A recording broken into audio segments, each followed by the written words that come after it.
masambuko wenga chukuro patsanurwa mirairo gumi wabuda wekutanga vasatamba nevana vevo vanopanduka kunyarara kuskupusa kupagwa kwedu kuvimba nemi takaridza tsamwa tisati taduka pane kuskumikidza kune vanhu kuti kuve neutano makasarudza kupatsanura makatadza kuremekeza vanhu mukaisa zvino zvenyu pamberi zvoshanduka kusamari yedu dzosavana vedu vese vamakatitorera muzita rehurumende muchingotinyepera muchiti tinotevera kusvika kunotonyeyamira nevanene uri mufudzi asina mombe uri musoni asina shinda uri murimi asina munda asi unotipromisa mura takutsvaga maansa takuchinja machapta takuda kutanga patsva vanhu vakuriaraine structure gore ratakapembera taimbofembera kuti tatsva sezvakanga zviri pakutanga nazvino nakare kose nemisisingaperi isu sevachemberi mwana asingachemi anofira mutasiro kuna manzvaro zviyakurumoyeizvovaidzive nyika tisu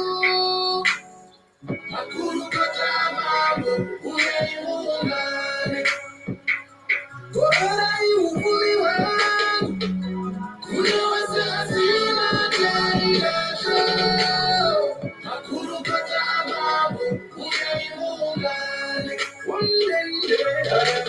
vana yanga iri muhusungwa mukuranda mevasina mabvi vasina rudo nevana vayo takabvira kare tichipinda musodzi vakatirwira vakatifira vakatisunungurira mbada yedu tikasara tiri varidzi venyika tichipemberera nzira yavakatigadzirira kuti kwanise kuyambuka madziva asinasima kuti ivo watsoka utanyiriri uye watsoka waokei matindivara neropa tamirira rugare tichipira tatsoka takutarisa kumatenga kuti mutipe mumwe murenga zitateguru ramatateguru rakapatsanura uraro gwera rakatitungamirira tikawaka dzimba dzemabwe tisu varidzi venyika hamungatitaurire kuti tisasimudze mureza nekuti nguva yasvika kwairopa neganda revanhu vatema nezvidyarwa zvenyika ndarama nezvese zvakakosha ndo mavara atakapika hwaidzarasika mufudzi achiraradza musatitomere hasha munotitandadza makangana kuti makawana zviri panakare mwari vaba ndivo vakatatisarudza tikatenderera pachigaro chamama tichiimba uzanga asina sima titambudza ruremekedzo rukuru pamuri pakasi zvanga zviri pamwoyo pedu tinokudza kushanda noshanda nesimba rake misine nguva anofundira kumushando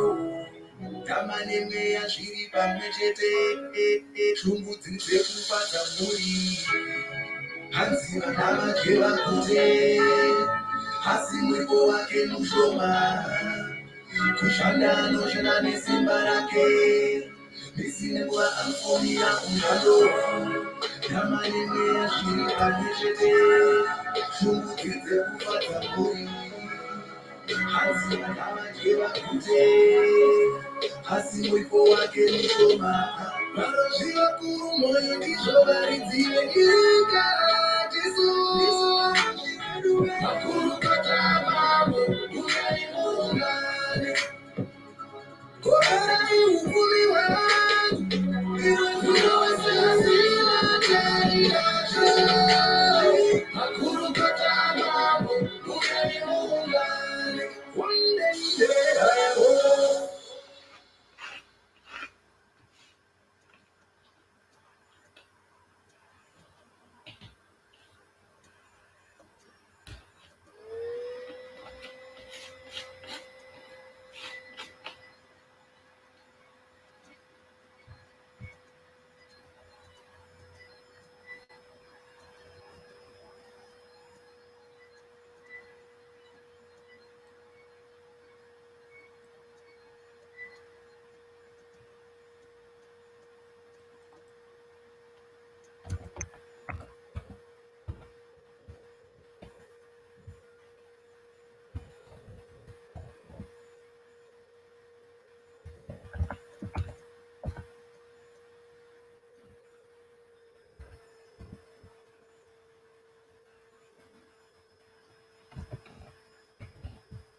This is a history YouTuber's collaboration on Africa.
This is a history YouTuber's collaboration on Africa. Be sure to check out the entire playlist in the description below.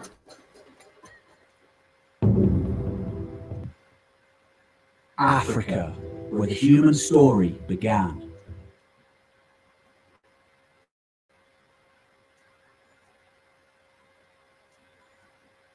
Yet, here in the West, we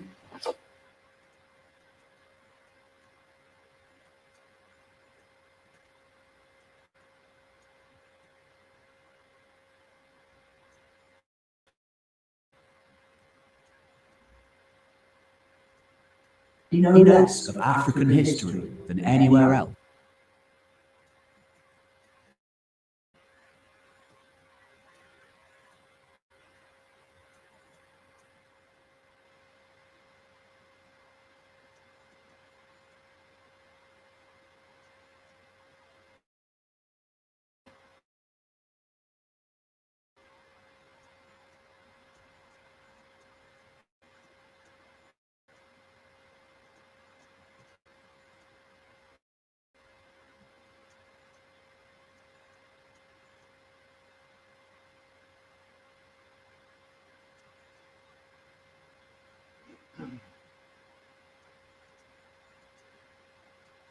On Earth.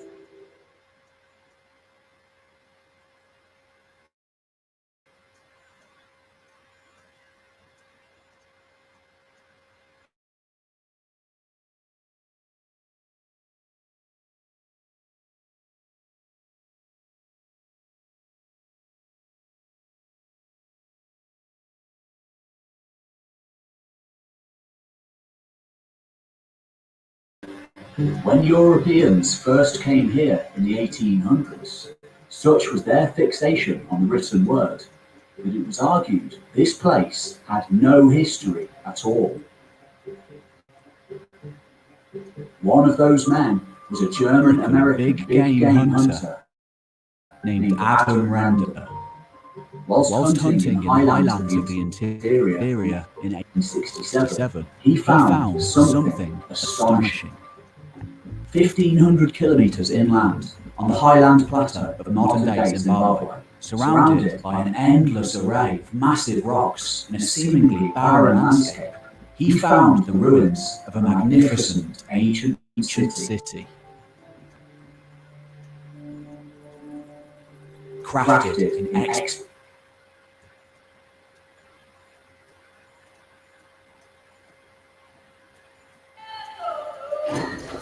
This is a history YouTuber's collaboration on Africa. Be sure to check out the entire playlist in the description below. Africa, where the human story began.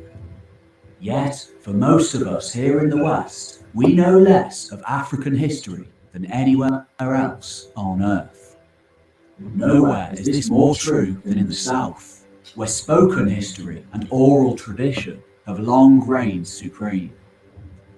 When Europeans first came here in the 1800s, such was their fixation on the written word that it was argued this place had no history at all. One of those men was a German American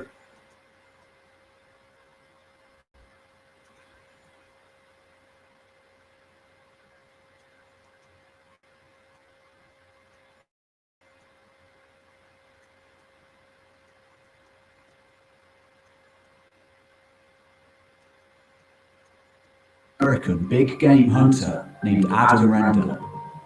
Whilst hunting in the highlands of the interior in 1867, he found something astonishing. 1,500 kilometres inland, on the highland plateau of modern day, surrounded by an endless array of massive rocks in a seemingly barren landscape, he found the ruins of a magnificent ancient city. Crafted in expertly worked stone.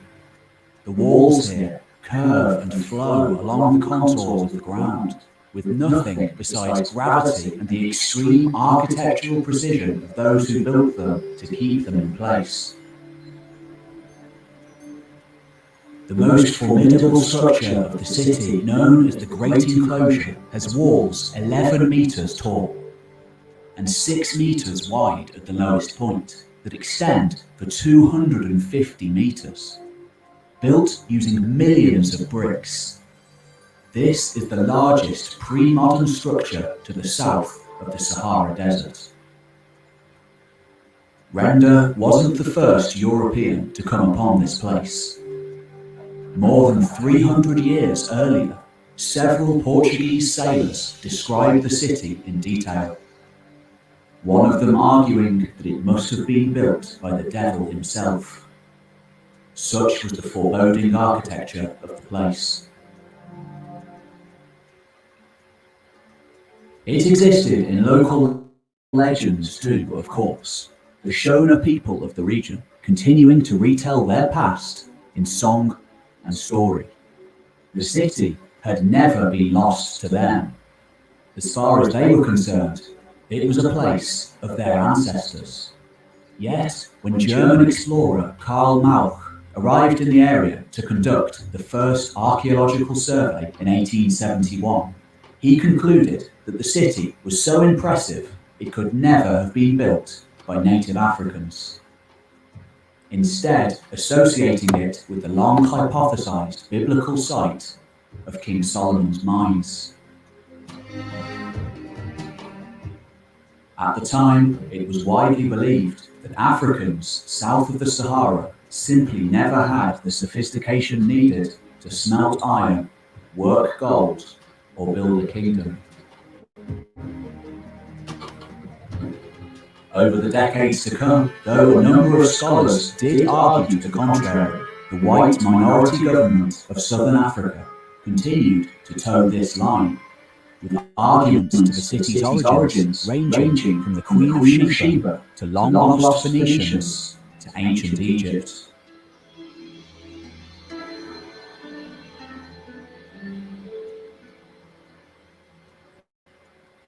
Finally, by the mid-20th century, the growing weight of evidence could simply not be ignored any longer. Great Zimbabwe, as the site was now known, once home to between 18 and 25,000 people, had in fact been built by Africans. Not only that, but this city was part of a much larger system, being the centre of a rich African trading kingdom between the 11th and 15th centuries, now thought to have dominated all of the lands from the Zambezi to the Limpopo rivers, including much of modern-day Zimbabwe and Mozambique. Alongside a huge amount of native pottery and metalwork, items have been found here from China, Persia, and all over the Indian Ocean trade network.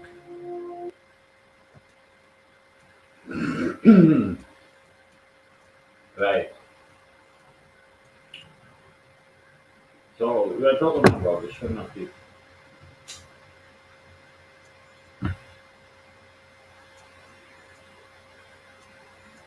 Great Zimbabwe is a history of the Shona people. We can perhaps dispute which tribes built it, but there is not even dispute. We all know it.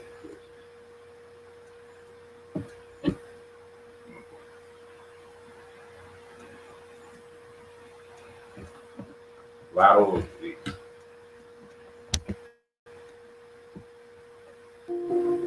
Though it is the largest stone town of its type in southern Africa, Great Zimbabwe is not the first, nor the last. In fact, some 200 others exist across the region, most containing similar styles of architecture, suggesting a long-lasting and widespread culture, the descendants of which now live all across southern Africa. uh-uh.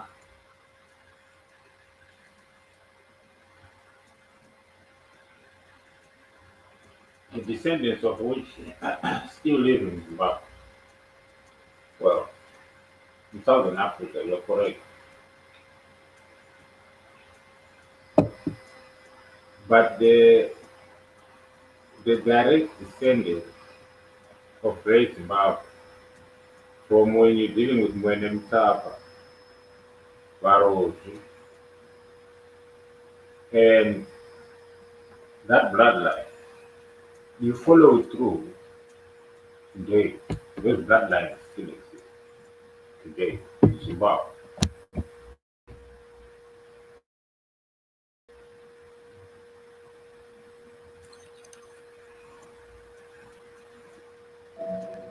Having dispersed into many groups and nations. The ruin even gave its name to the country of Zimbabwe when it became independent in 1980. But why is this place not more widely known? Well, until the 1970s, despite overwhelming evidence to the contrary, the official government line in Rhodesia was that Great Zimbabwe was a mystery. This is a story that was very nearly lost forever and has only begun to be taught in African school curriculums in the last few decades, let alone in the West. This is the story of Great Zimbabwe and the first cities of southern Africa.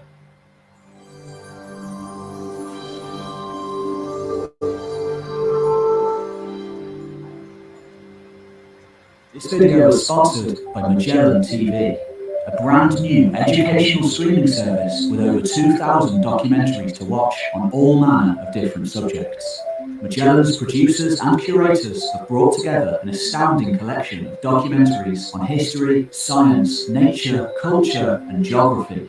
These include films, series, and exclusive playlists you can't find anywhere else. Like Netflix, this is a streaming service made just for documentary lovers and knowledge seekers. Well, I'm glad that when he opened up his documentary, this one, he had to mention that there's something unique about Southern Africa. And he says that it reigns supreme in Southern Africa. Now, what was it that he said reigned supreme in Southern Africa? That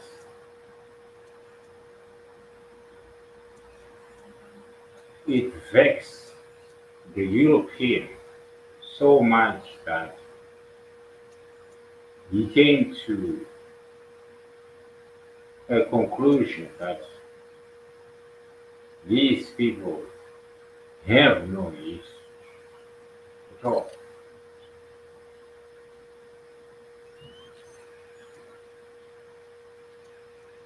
And it is precisely because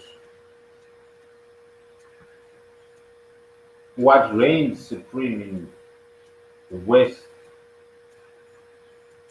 we know.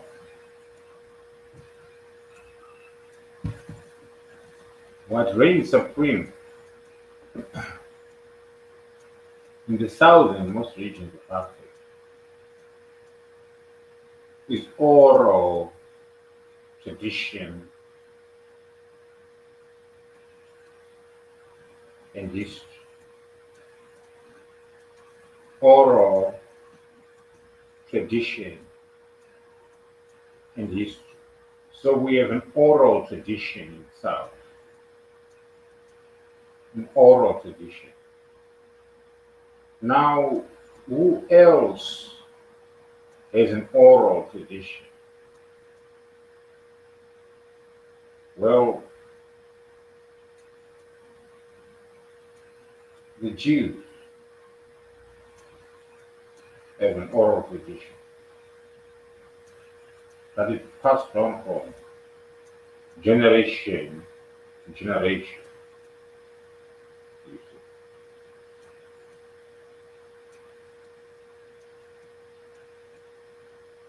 So, if you want to know who we are, we tell you. Why? Because you can't go to a book that Europeans wrote, use that and say you have an understanding of what we have to say.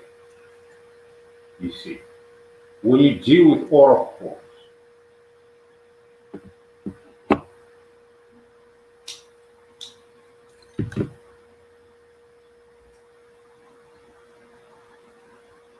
we know, we don't believe. Because what we know has been passed on from generation to generation. There is no need for us to believe what is evident for us to see.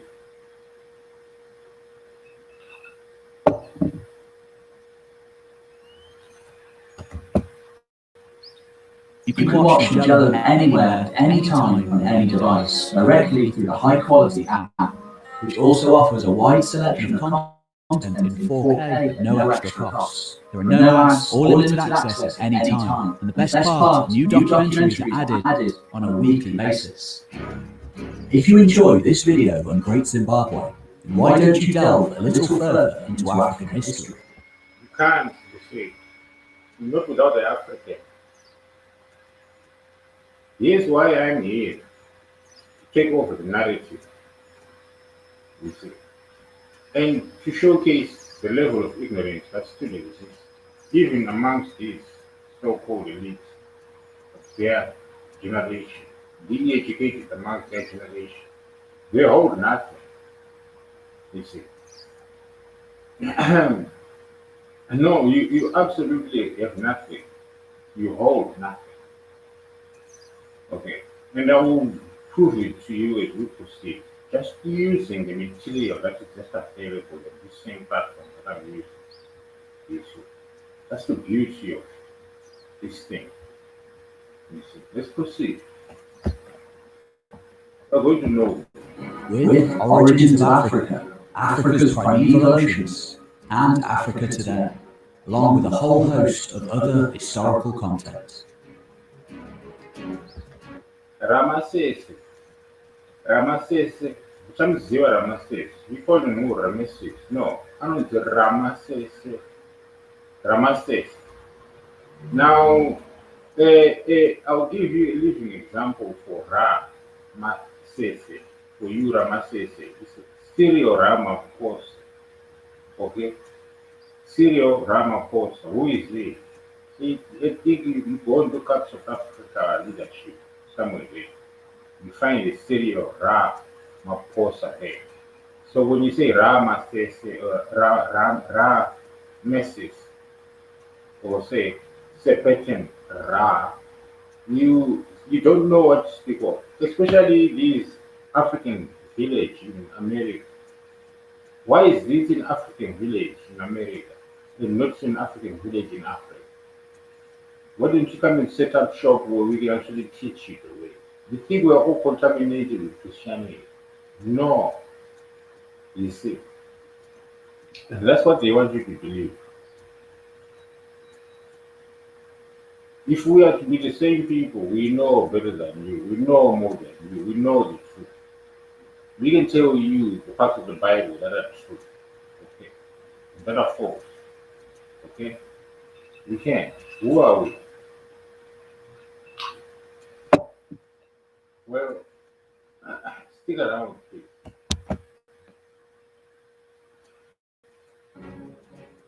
Those of you who head on over to magellantv.com/historytime or use my link in the description below will get a free trial. So what are you waiting for? Head on over and get yourself some free knowledge.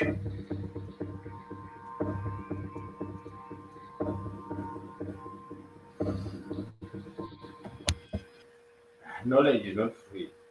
You need time. And time is very valuable. It is the only thing that we have on earth to trade.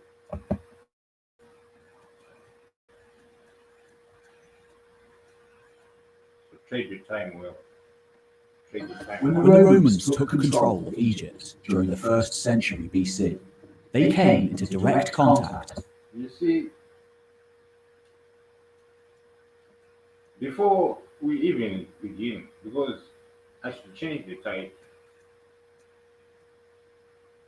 right? But no, I shouldn't change the title because it is the oracle, right? Now, do you see, we're talking about me, here, this individual system. Now, listen, a lot has already been involved if you weren't paying attention in terms of my identity, who I am. Okay. So, I'm an oracle. My tradition is oral tradition. So I'm going to take it back. That's for the sake of it. Because I had to, With an ocean. I had to also learn this history. Alright. Mind you, this is not even half of it. This is not, we're not even scratching the surface. This is a History YouTubers collaboration on Africa. Be sure to check out the entire playlist in the description below. Africa, I was not part of this collaboration. That is why I'm responding. where the human story began. Yet, for most of us, The human, we have to touch on humanity, not where man began. No, where the human story began, not his story. When I say his story, I'm talking about, the white man. Because he has to give it up. Whether he likes to or not, he has to humble himself. But he should just shut up and let me speak. Ultimately. But his children are impertinent and they want to know. You see. I'll discourse with him. I'll dialogue with him. Okay.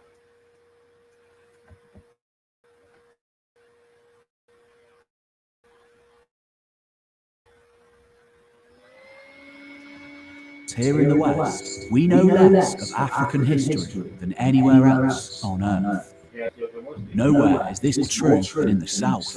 where spoken history, oral tradition have long reigned supreme. I will hold you right there. He hit it on the head. So once he hits that on the head, where he tells you oral tradition and his is held supreme. Not just in Africa, no, specifically in the southern region of Africa. Human story began. Yet, for most of us here in the West, we know less of African history than anywhere Anywhere else. You're the most ignorant in the West. else on Earth. Right. Nowhere is this more true than in the South, where spoken Was spoken history and oral tradition was spoken history and oral tradition. So when you come with your books and then you say to me,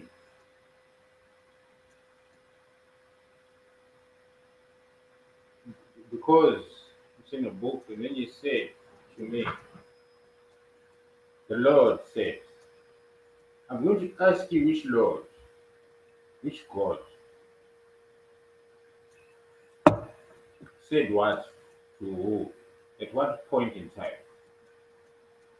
You see, your book is stale. In the beginning was the word. You also understand. In the beginning was the word. So, in the beginning was the word.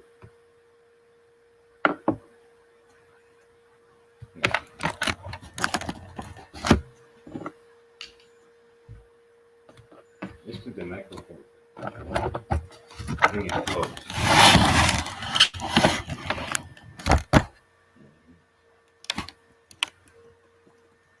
Right. What was I saying? I was saying, he was saying,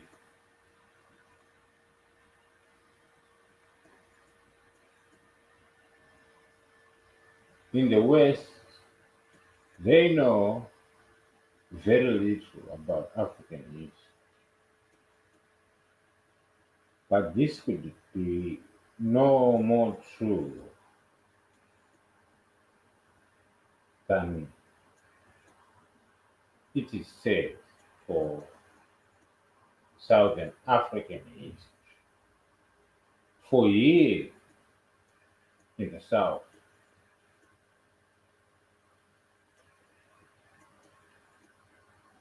we have a strong oral or spoken history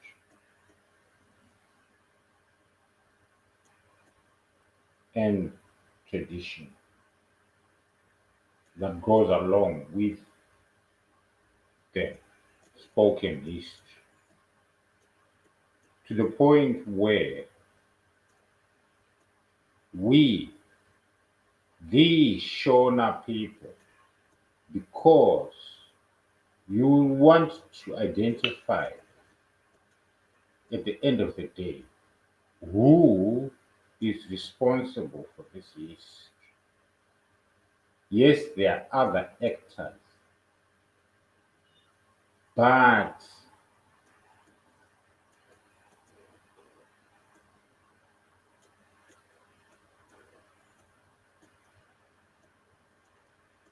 without me, there is no, this history is non-existent. have long reigned supreme. When Europeans first came here in the 1800s, such was their fixation on the written word that it was argued this place had no history at all. Right. Their fixation on the written word, the written word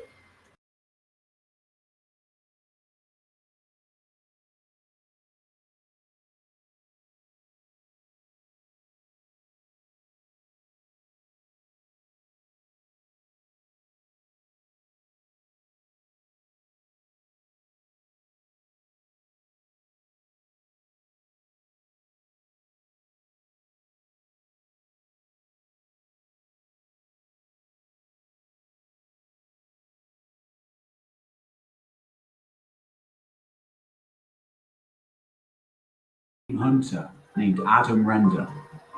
Whilst hunting in the highlands of the interior in 1867, he found something astonishing. 1,500 kilometres inland, on the highland plateau of modern-day Zimbabwe, surrounded by an endless array of massive rocks in a seemingly barren landscape, he found the ruins of a magnificent ancient city. Crafted in expertly worked stone. The walls here curve and flow along the contours of the ground, with no Keyword stone. So before this, there's a science to this, a deep science to this, right?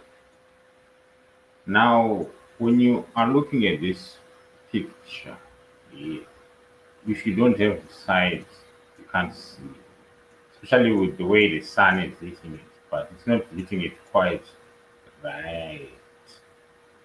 You see. Now, if you've ever looked at a giant,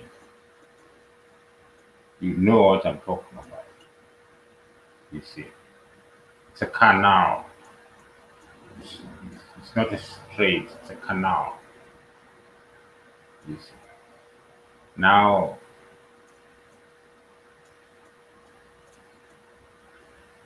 it's a shrine, for a lack of better words. It's a temple.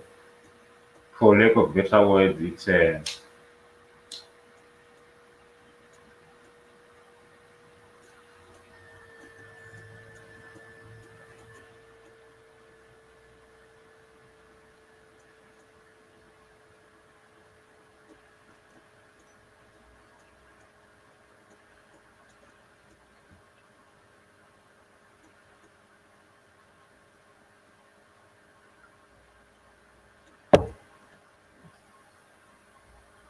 it's an altar. nothing besides gravity and the extreme architectural precision of those who built them to keep them in place. Gravity. The most formidable structure of the city, known as the Great Enclosure, has walls 11 metres tall and 6 metres wide at the lowest. Right. And it was built for a specific function. Point that extend for 250 metres, built using millions of bricks. This is the largest pre-modern structure to the south of the Sahara Desert. Render wasn't the first European to come upon this place. You see, when you know who we are and how we used to build the tabernacle, and we understood the principles that went into the architecture of the tabernacle. When we arrived here in Zion, Sena, asked the Shona people, the Sena people, the Shona people. So Sena is Shona. Shona was derived as a pejorative. This is one of perhaps the narratives of which I don't adhere to this narrative myself, but it's publicized by and promulgated and promoted by the British in terms of the UN Convention and UNESCO and the history that they agreed with. You can look this up on Wikipedia and find out that it was Zilikans was responsible for that term, the pejorative term of Shona. There's an augmentation from Sena. Sena in ancient Hebrew meaning Zion.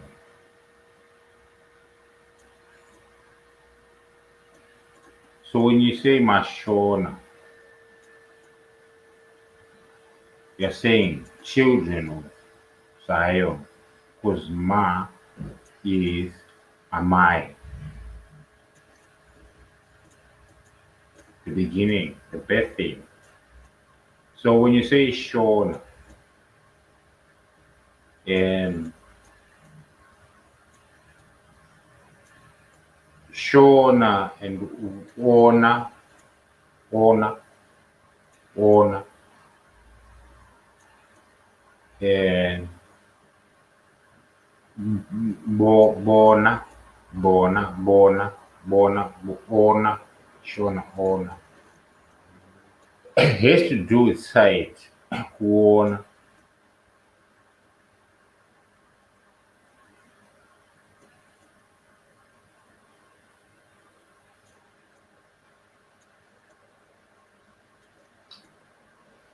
Now, when you want to get into Mpanda, Mpanda, Mpanda, Mu, Panda. Hey. Okay.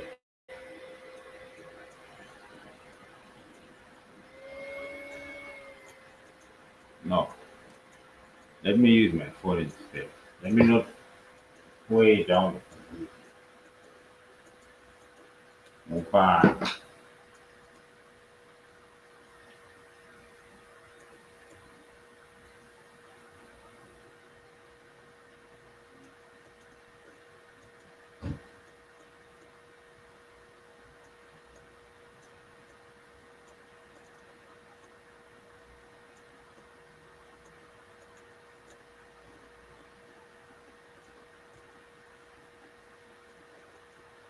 Okay.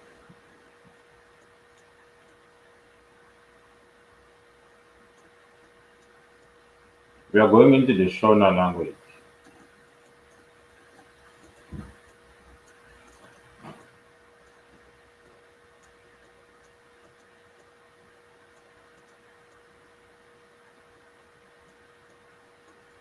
Hmm.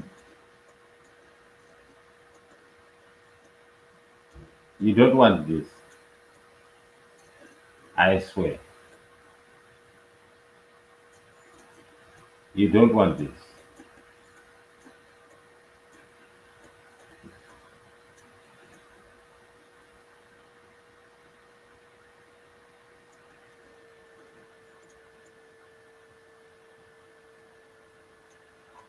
Right.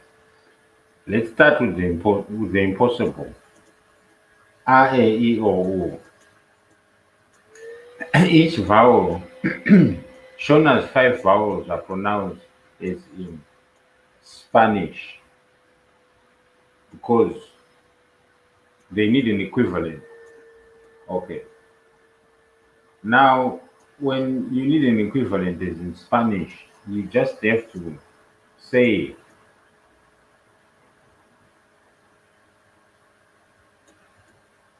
um, those who say speak Latin American, I own you immediate because we're talking about Spanish. Those who speak Portuguese, I own you because we're saying Spanish. As a dialect, Shona's 5 vowels pronounced as in Spanish A, E, I, O, U. Each vowel is pronounced separately, even if they fall in succession. For example, unaenda huku, where do you go? No, unaenda huku, where are you going? Okay, unaenda huku, where do you go? Unaenda hivi, unaenda hivi, urugenda hivi, eh, urugenda hivi, unaenda hivi, urugenda hivi, uri kuenda hivi. Isipesa uri, rurimi nderwamai nderwedu. Hatina matiri nerurimi. Kana pasina rurimi rwamai hapana chekutaura. Hanzi unoendepi? Uri kuendepi? Noti unoendepi? Uri kuendepi? Uri kuenda kupi kwacho? Kwauri kuenda ndekupi? Urikuona? Kupi, kupi, kupi, kupi, kupi, where? Kupi. Where? Kupi. Where? Where? Kupi. Urugendepi. Urugendepi. Unoendepi. Urikubvepi. Kwaunobve ndepi. Kwaurikira nako ndekupi kwacho. Wabvepi.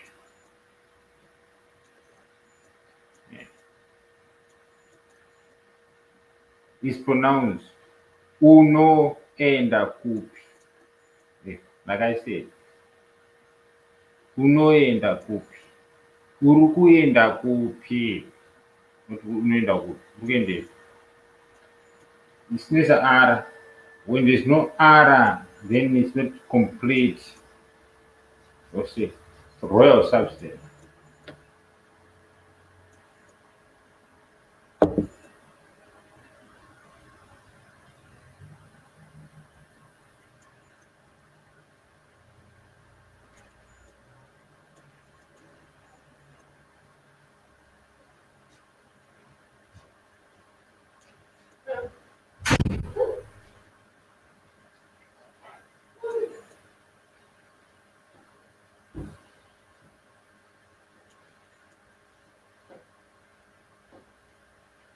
You see,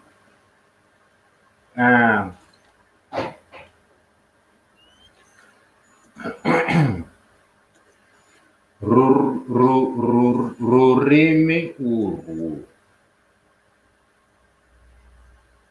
nderwemadzimai. Okay. Rurimi urwu nderwevarozvi. Boom. Boom. Rurimi urwu nderwevarozvi. Boom. The consonant sound of Shona.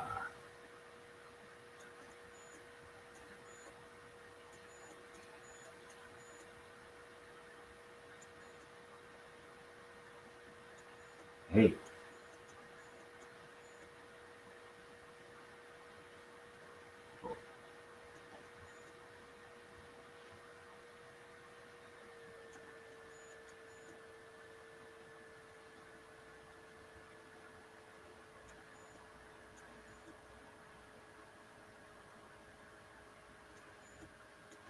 Sound, example, translation, and then we do the notes. Sound, SV.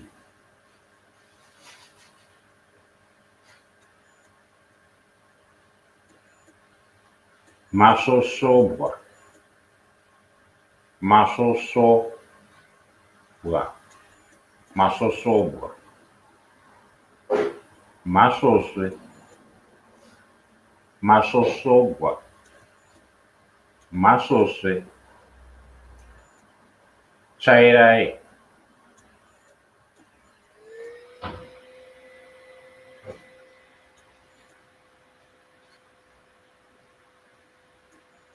Mashave. Bashi. Mashave. Bashi.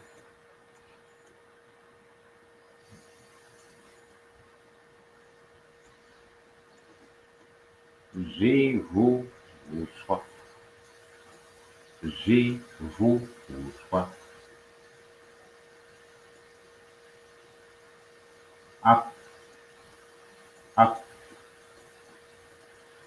Akaja.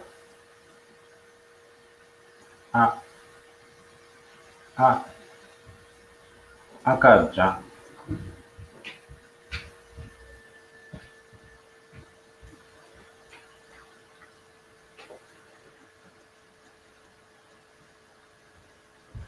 Uzeverere. Uzeverere. Uzeverere. Uzeverere. Never mind. You're going to ask it one day when you're in Zimbabwe, and then you're going to say, Uzeverere. And then they're going to be like, what? Then you're going to ask a teacher, what does it? Uzeverere means. Can you say it?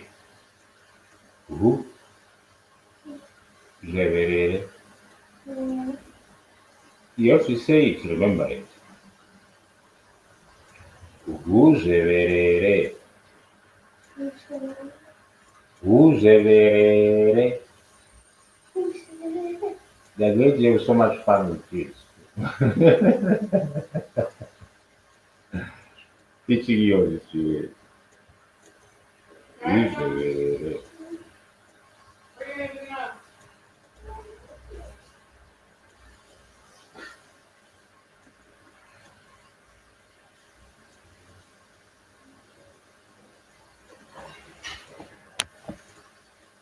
Uzeverere. Uzeverere. Uzeverere.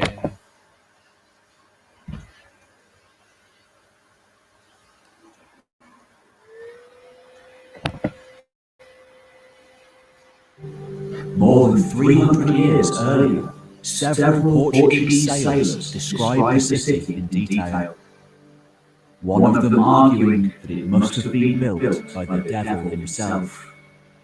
Such was the foreboding architecture of the place. It existed in local legends too, of course, the Shona people of the region continuing to retell their past in song and story. The city had never been lost to them. As far as they were concerned, it was a place of their ancestors. Yet, when German explorer Karl Mauch arrived in the area to conduct the first archaeological survey in 1871, he concluded that the city was so impressive it could never have been built by native Africans, instead associating it with the long hypothesized biblical site of King Solomon's mines. At the time, it was widely believed that Africans south of the Sahara simply never had the sophistication needed to smelt iron, work gold, or build a kingdom. Over the decades to come, though a number of scholars did argue to the contrary, the white minority government of southern Africa continued to toe this line, with arguments to the city's origins ranging from the Queen of Sheba to long-lost Phoenicians to ancient Egypt.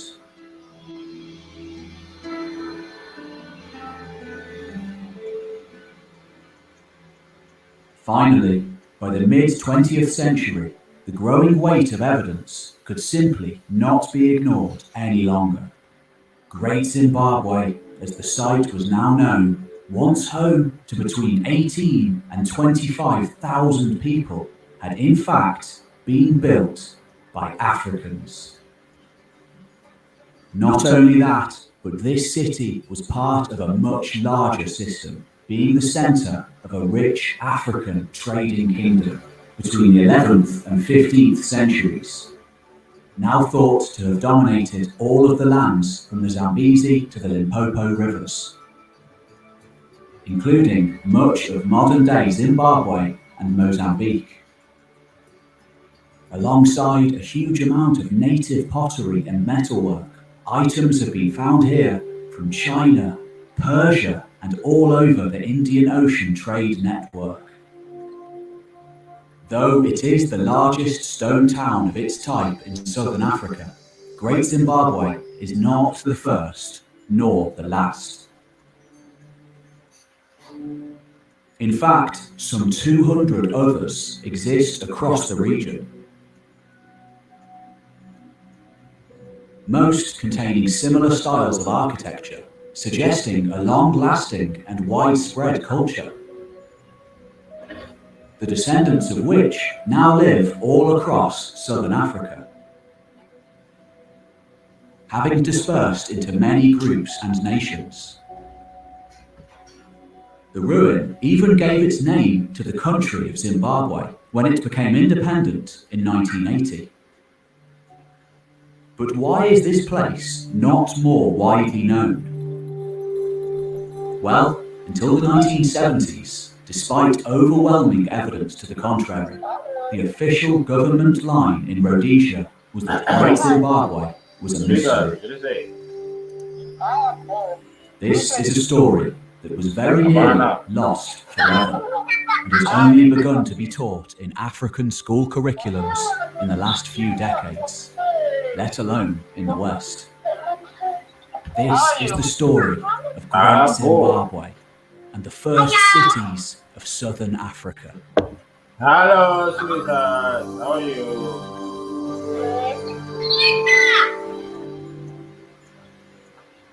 This video is sponsored by Magellan TV, Your hair is glowing. educational streaming service with over 2,000 documentaries to watch on all Your manner hair of is so different beautiful. subjects. Magellan's producers and curators have brought together an astounding collection of documentaries on history, science, nature, culture, and geography. These include films, series, and exclusive playlists you can't find anywhere else. Like Netflix, this is a streaming service but made just for documentary lovers and knowledge seekers. You can watch Magellan anywhere, at any time, on any device, directly through a high-quality app, which also offers a wide selection of content in 4K at no extra cost. There are no ads or limited access at any time. And the best part, new documentaries are added on a weekly basis. If you enjoy this video on Great Zimbabwe, then why don't you delve a little further into African history with Origins of Africa, Africa's Primeval Oceans, and Africa Today, along with a whole host of other historical content. Those of you who head on over to magellantv.com/historytime or use my link in the description below will get a free trial. So what are you waiting for? Head on over and get yourself some free knowledge.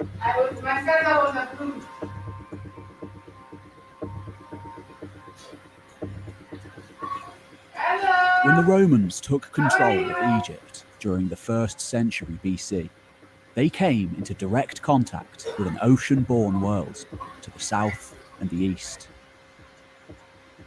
Here, on the lush shores of the Red Sea and across the Indian Ocean beyond, existed an ancient system of trade, one of the most important crossroads in world history. For those daring enough to attempt the voyage from southern Arabia across to the multitude of emporiums on India's western coast, a fortune could be made.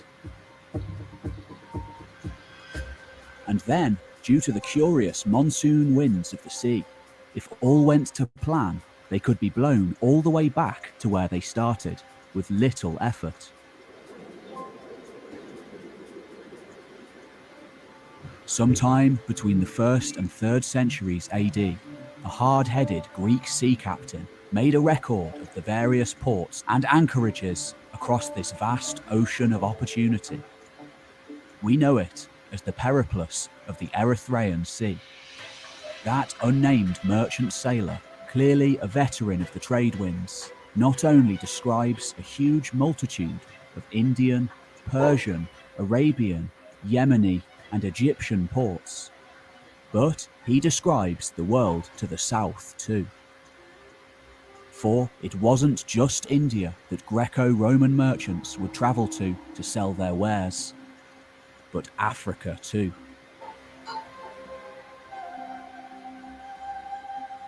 The 3rd century prophet Mani, a Persian by birth, regarded the Aksumite Empire in modern-day Ethiopia as one of the 4 great powers of his time, alongside Persia, Rome, and China. In the next century, this city-building civilization with links to the Middle East lasting thousands of years would become one of the first Christian powers in the world. Further south, in modern-day Somalia, a multitude of other cities are described, until finally we get to our southernmost port. What can I say? Raptor. Somewhere on the coast of modern-day Tanzania. The great 2nd century geographer Ptolemy also describes the lands further inland from here, suggesting Alexandrian travellers knew of So Mount sometimes Kilimanjaro actually, and the Great Lakes region where the Nile originates.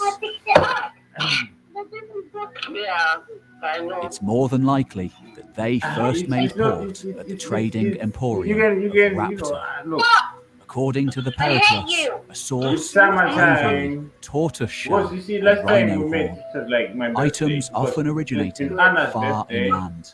Then it was my birthday, and I remember we just Perhaps been an screaming outpost of the Himyarite all kingdom the of Yemen. time. So we Historian were just James like, Innes what, Miller we argues just that want to take a Rapta few, may a have few once weeks formed a vital trade link just to spend between with family, modern-day just do Indonesia family and stuff, consumers in the Mediterranean. Yeah, so we're just doing family For stuff. centuries, the location of Rapta was thought to have been lost, and it is still debated today.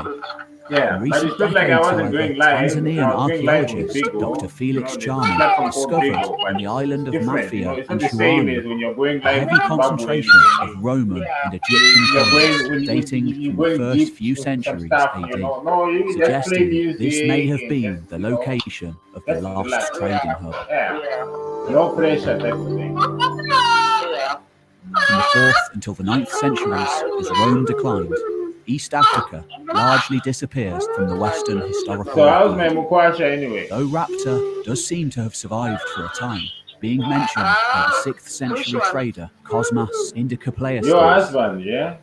and by Which one would I be Stephanus asking? of Byzantium.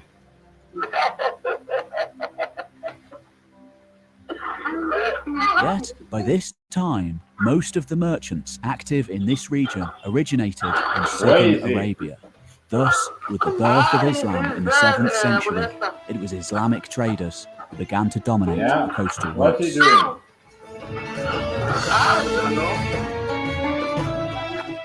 Now, finally, we have our first mention of native Africans along the southern African coastline. Me? A Bantu-speaking Yeah, group I've got a of good farmers memory, and mate. fishermen I known don't as the forget where I've Swahili. been. The Swahili language, the word itself coming from the Arabic for coast, is a melting pot, reflecting the diverse groups of peoples who plied this coast, also containing Indian and even Portuguese words. By the 9th century, all along modern-day Somalia, Kenya and Tanzania, urbanized Islamic communities began to form, building in stone and in coral.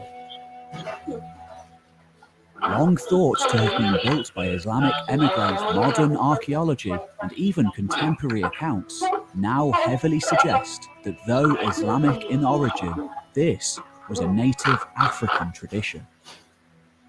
Perhaps the most important of these sites now sits on a remote Tanzanian island, the ruined city of Kilwa Kisiwani, settled from around the 9th century onwards.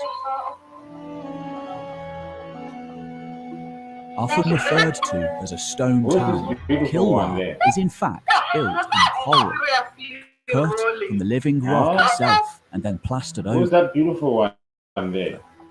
It's a full-time The job, that coral one. art, contemporary It's very long time Gothic since I've seen architecture someone in so Europe, beautiful. is not only beautiful but technically sophisticated. Who is You're that? not so that's my big system.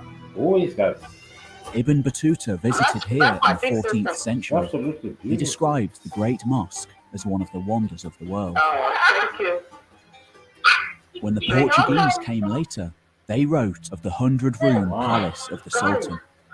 Along with possessing a vast fortune of innumerable precious stones and gold, the sultans of Kilwa even minted their own coins, the first in southern Africa.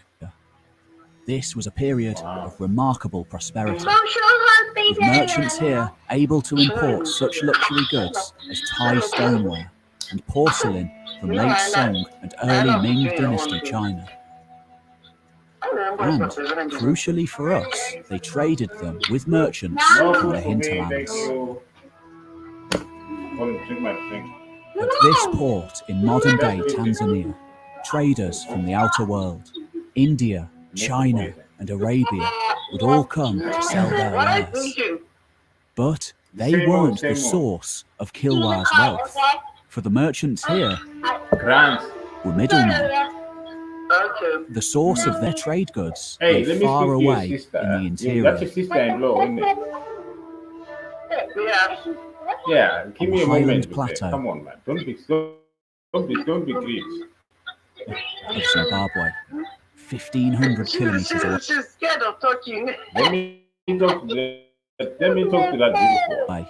Where coins from Kilwa have been found alongside No, bring items on camera. from Let me China, talk. Persia, and Arabia. Sarah, Sarah, what is she cooking Though today? even before the rise Sorry? of Great Zimbabwe in the 11th century, we I get have just hints of a eggs, some long-standing eggs and trade chips, some relationship with the interior. A thriving system, perhaps dating back to the time of Yeah, today is Waqta. actually really hot. The great Islamic traveller and geographical writer Al-Masudi, Oh yeah, who yeah, it's journeyed been hot in for like person 3 down the weeks East now, so I've African been coast outside a in around lot, so yeah. 922, You can recorded see, like, a you see the substantial difference. trade in ivory and gold with the interior Yeah. at this time. The king of this Yeah, interior but for you realm guys it's bore winter, such no? titles as son of the great master, UK, the god of the earth and sky. Oh, He sorry, was you're the in foremost UK, huh? of all African rulers known by the Whereabouts? Arabs. In other words, Oh, you're in he was Birmingham. most Okay, I certainly know a Birmingham. follower I used to of go there a native lot. African religion, Perry as we Bar, shall you know see, Perry Bar? were the builders of Yeah, Great that's where I used to Zimbabwe. go, yeah. And the bull ring, and yeah, I know Birmingham. In the yeah. 1970s, in modern-day Mozambique, a vital Okay. link between the coast and the Nice to interior see was you. discovered, in the form of a medieval walled city. Anyways, let me get on access. My daughter's hungry. Our Manyakemi, daughter's a hungry, so Bantu let me word get meaning the place where people give to Alright, each other, was a okay. stone-built capital site. Alright, And love, see crucially you. for our story, Alright. gold wasn't just a commodity here. It was buried with the dead, just as it was at Great Zimbabwe, reflecting a non-Islamic African tradition. Oh, so you don't want me to speak to your... A unique type of cattle-feeding grass grows here too. A type originating on the Zimbabwean highlands and not found anywhere else in Mozambique, leading experts to suggest that this was an outpost of Great Zimbabwe. In a devastating twist, the museum holding the priceless artifacts excavated here was destroyed in a fire. Not the first or the last time elements of African history were lost forever.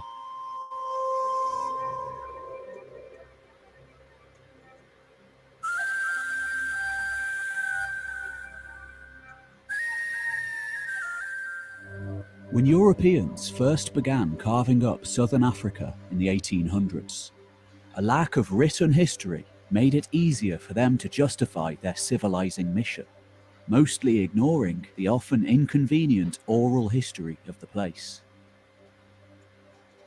Today, by using modern archaeological techniques and by investigating the fragments of oral history that do survive, we can arrive at a somewhat basic picture of the history of this land.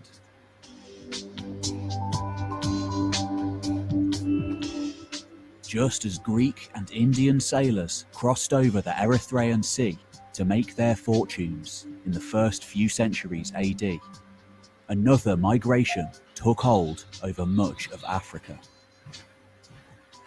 We know this period as the Bantu migrations.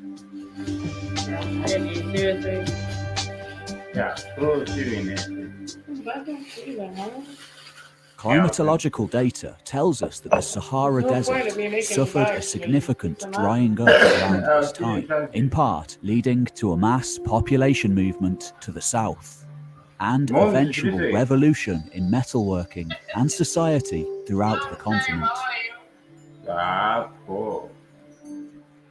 As early as 300 AD, certain Iron Age Bantu pastoralists got as far south as the Limpopo River, on the border of modern-day South Africa, bringing their herd animals, secrets of metalworking, and perhaps the legacy of Sudanic kingship and kingdom building to the region for the first time.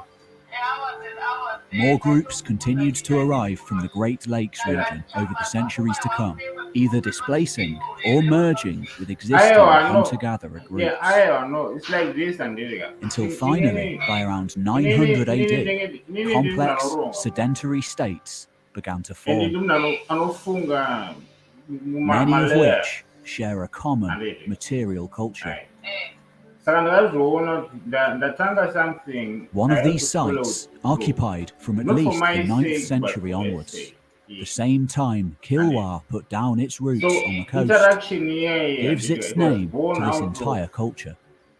Discovered on a small hilltop near the town of Bulawayo in 1947, Leopard's Kopje is a relatively small site, though one with notable evidence of metalworking, insular pottery, building in stone, and, as time went on, trade. The staple diet for most people remained agricultural produce, sorghum, millet, beans, and squash, though cattle raising became an important economic force, clearly demonstrated by cattle pens in most villages, being the major meeting place and ceremonial centre, and by the miniature figurines of long-horned cows and cattle horns, evidence of a pre-Christian and pre-Islamic African civilization, the direct ancestors of today's Shona people, the largest ethnic group in modern-day Zimbabwe. It's very sharp. There's not a lot of depth in it. So it's a multitude of rival towns likely existed at this time, all vying with each other for lucrative trade rights of the Swahili coast. For our story, one of the most important of these early stone towns is a site known today as Schroeder, named for the farm it was found on. Modest Schroeder may seem, yet this settlement is the first link in a chain eventually leading to the architecture of Great Zimbabwe. To show you, in many Bantu areas today, and other pastoralist groups all over the world, people still measure wealth in terms of how many cattle you own, still being used as dowries in many cases. Even today, business and important meetings are still often undertaken in the cattle corral, the centre of the community. Just over 1,000 years ago, it was this fixation may have led to the formation of the region's first elites. Only the richest could afford each other's bride prices, thus setting them as a people apart. At Schroeder and other sites in the Limpopo Valley, we have archaeological evidence of the jump from pastoralist farmers to complex, centralised state, increasingly dependent on the ivory trade with the East. Vitally, more glass beads are found at this site than anywhere else in the area at this time, suggesting a monopoly over trade with the Swahili coast, which may have exhausted ivory links further east to the sea and been forced to look further inland as a result, thus kick-starting this societal shift. At Schroeder, these travelling merchants found good trading partners, and the elites became rich. It's thought by some scholars that glass beads may have even begun to replace cattle as a form of currency. I was like, who's this? He's like, it's your favorite. It is also this time that gold mining begins. I'm all sweaty. Was this the native African kingdom spoken of by Al-Masudi? Not so bad, not so bad. Enjoying the sunny weather for once. With great prosperity, however, always comes a price. The new elites at Schroeder had effectively placed a target on their we got a little backs. bit tired of Facebook because everyone is so nasty and aggressive and gossip. By around 1000 AD, a new group, attracted by Schroeder's wealth and trade with the outside world, moved in and conquered the area, pushing the people of Schroeder away to the west and establishing their own settlement, complete with a cattle corral. We know it as K2. Yeah, I love you too. I A love particularly you too. large site, K2 Yeah, has an especially yeah. rich material I know, culture, we just needed a suggesting break. But a he's still powerful been live, elite but it's like here this with an other app. I don't increasingly know. And you see important like people class from all over the distinction world, and you between just start social talking groups. random to some person like in the Philippines. Manufacturers So it's here been a little even bit more began fun, and making like there's their no own beads, nastiness. You're like you're perhaps just having neutral, you know? seized the means of how to do so from traders of the coast. Yeah. Another Yeah, I know. important Even me, I link was feeling begins it like here I was too, just too as much, like gold is it was like a mined in burden far almost. greater So, frequencies yeah, than but before. he's still live and Perhaps kicking. after the As you can people see. here realized the high prices it could get from the traders from the Swahili I'm coast. okay. I'm alright. I'm okay actually because now it's summer As more holidays, so gold like was all the mined, stress and hustle trade and bustle is increased kind of just dramatically, chilled right now. You know, just attracting trying to enjoy more the and holiday more for now. people to the area. Cattle was now no longer the That's sole just fine. determinant It's of very, very wealth, fine. and corrals began to make way for law and royal Is she trade what? courts. What in the sun?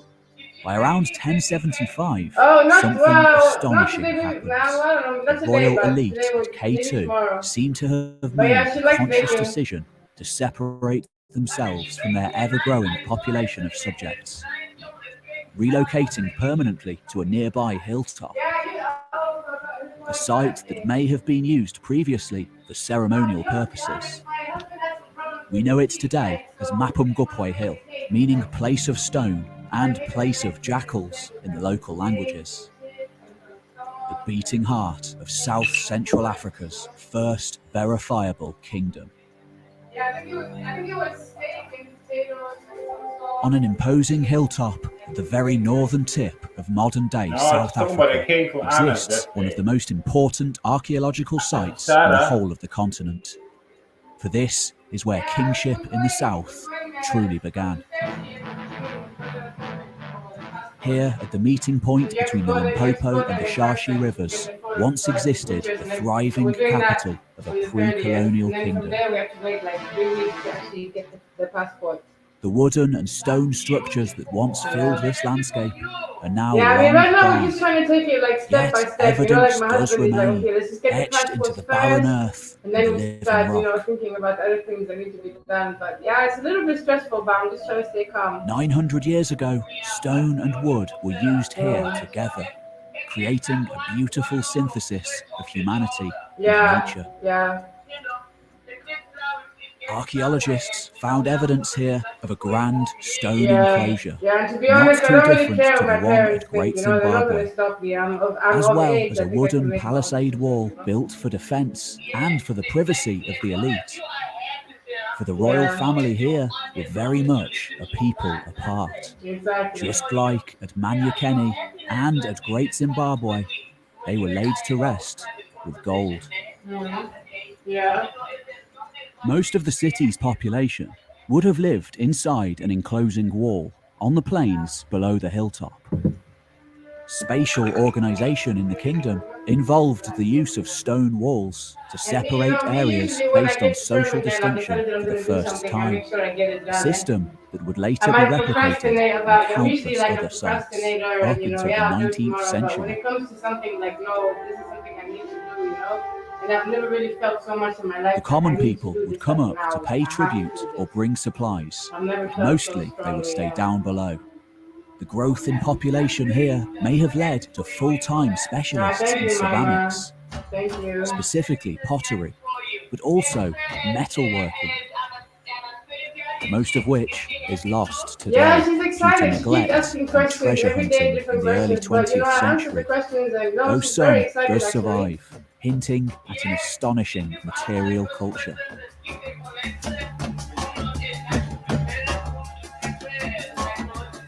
Yeah, I know. I mean, I've moved so much in my life. I know what it's like to move Gold to another is country. an easier material to smelt than iron, which had already been mastered by Bantu for centuries. Very excited. Gold working thus came naturally to these people, with significant evidence of mining found from this era, and gold itself became extremely important, perhaps taking on a ritualistic, spiritual quality, being valued for more than just its monetary price, and buried with rulers. It was also gold that attracted people back here in the late 1800s and early 1900s, leading to the widespread looting and melting down of gold items. It is a wonder that this golden rhino, buried on top of the hill, has survived to the present. Yeah, but he knows how he likes it. He One knows of the what he most wants. iconic artifacts of the site, thought to represent a black rhino, an animal associated with the ancestors of Shona tradition, spent most of the 20th century locked away in a storeroom at Pretoria University. At least 24 skeletons were unearthed on Mapungubwe Hill in the 1930s. We don't know any of their names, or even the name they called themselves as a people. And most of them disintegrated almost as soon as they were exposed to light and air. 11, however, were available for analysis. Recent genetic studies found that 2 individuals, a male and a female, were in fact of Khoisan descent and thought to be a king and queen of the city. All of the bodies were laid to rest in the traditional Bantu burial position, with legs drawn to the chest, arms folded around the front of the knees and facing to the west. One was found with a beautiful gold mace or scepter. Another with this golden headdress, once thought to be a ceremonial bowl. We can only wonder what other items once rested here. But this is one day Kokiana, which need one day. 24 hours. Which need a 24 hours. Up until well into the 20th century, local tradition here still saw Mapungubwe Hill as a cursed, dangerous place, with the potential repercussions for trespassing, including death and going blind.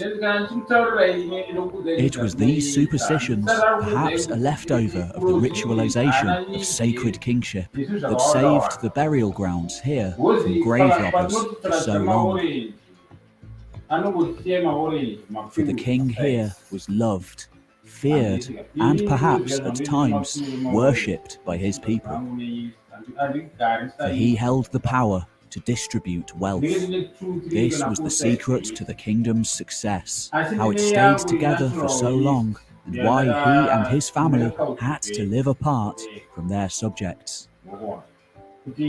This tradition of common people below and the ruling family living on a hilltop above was carried on at later sites such as Great Zimbabwe, and is also found at other contemporary sites such as Mapela, found in 1967, though it remains unclear what the connection between the two was. Many experts think the king may have been a priestly figure, with his family members doing the day-to-day running of the state in the city below, and he performing more of a ceremonial role. The city below probably housed a population of up to 5,000 people, with a number of outlying settlements. The sheer wealth and unique material culture discovered here and at other sites suggests a kingdom dominating the Limpopo Valley, potentially spanning an area some 30,000 kilometers in size, an area no doubt kept in line through military prowess. There is a reason why we don't know much about Mapungubwe. Like Great Zimbabwe, the first archaeologist to undertake research here went into the dig with preconceived notions of what he was about to find. For he was Guy Gardiner, and as far as he was concerned, this was a long-lost ancient Egyptian colony. From 1935 until 1940, Gardiner worked at the site largely alone, with a modest team of African diggers. And according to many historians, such was the lack of care given that the wheelbarrows of topsoil dug up were only sifted every now and again, for the most part being thrown off the side of the hill in the search for larger items. vital knowledge being lost forever in the process. Toxic. Mapungubwe remained a little-known, obscure site, and Gardner's findings were only published 23 years later.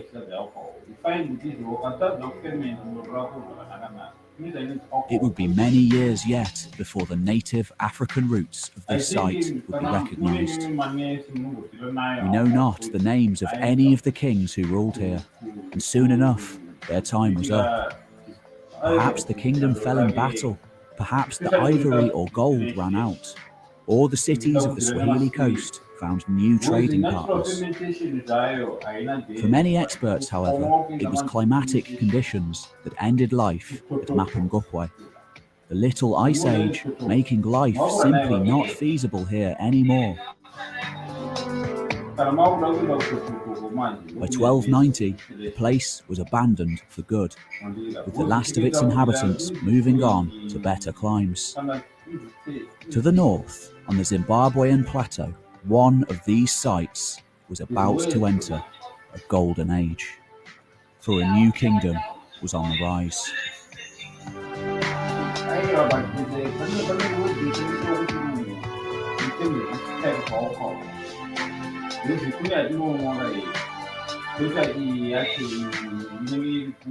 In 1905, British archaeologist David Randall MacIver arrived at Great Zimbabwe to embark on a new analysis of the city.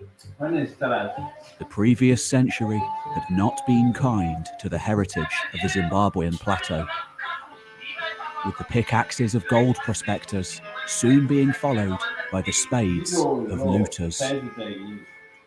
Perhaps the most notorious of these, two Brits named Neil and Johnson, founders of the Rhodesian Ancient Ruins Company, made an absolute fortune from amassing irreplaceable medieval gold from the region before melting it down into ingots, around 50 kilos in all.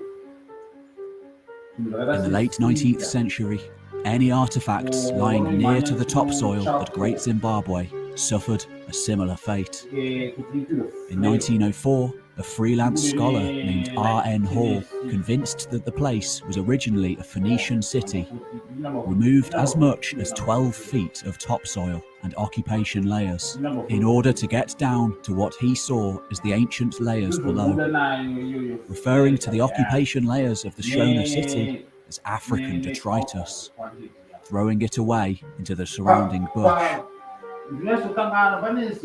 Yet, nevertheless, when MacIver arrived at the site, the city was so large that more than enough evidence remained to conduct his analysis.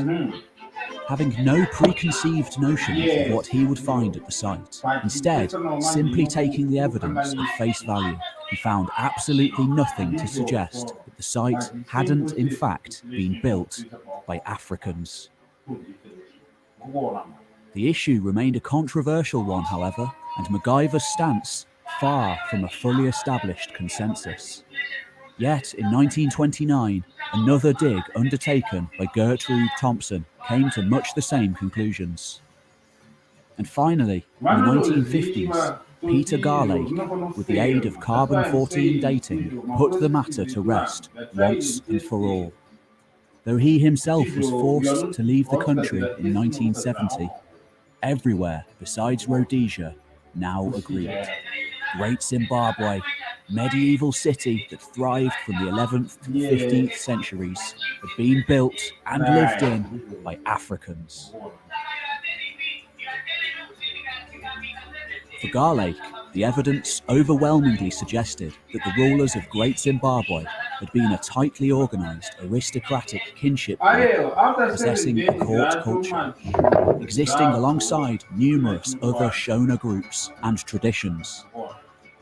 The sheer size and material wealth of the site suggests a monopoly over internal and external trade in the region, and very probably a long-term military, economic and social dominance over the entire plateau, heavily fortified by religious power and devotion.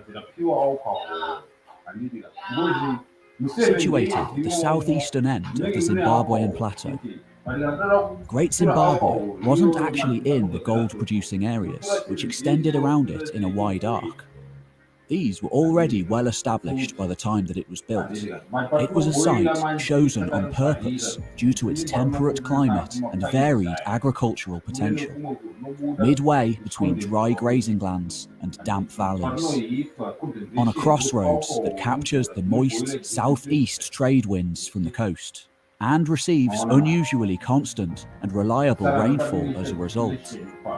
The place was at the centre of an internal system of trade, as well as the external one it had monopoly over.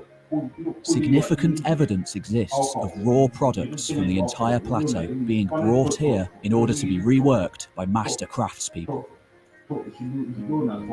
And records prior to its looting in the 19th century show that the site was a centre of craft and industry.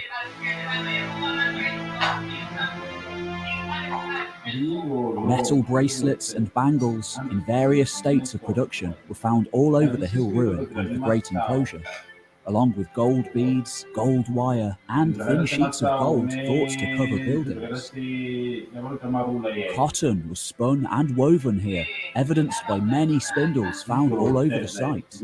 And local soapstone was used to make, amongst other things, flat dishes engraved with beautiful carvings of long-horned cattle, zebras, baboons, and other animals.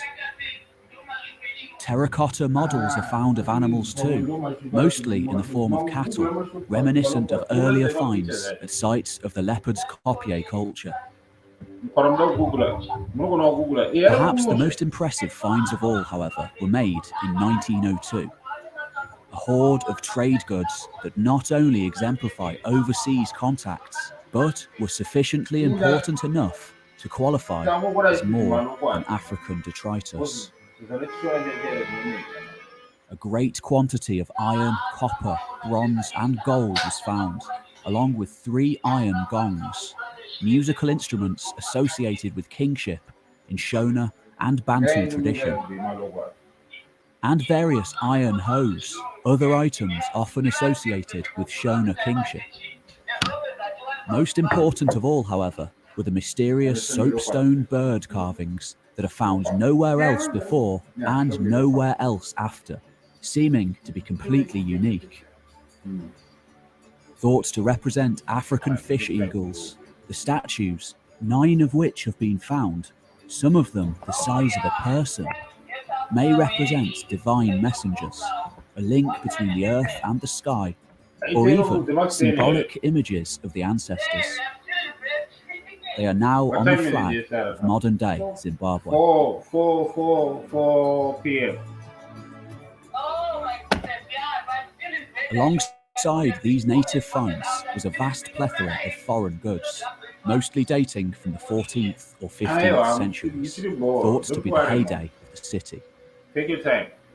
Cowrie shells from the Indian Ocean, a Persian bowl bearing an Arabic inscription, Chinese celadon and stoneware vessels, and tens of thousands of glass trade beads. Perhaps this was tribute received by the ruler here, a tiny hint of the immense amounts of trade that once went on.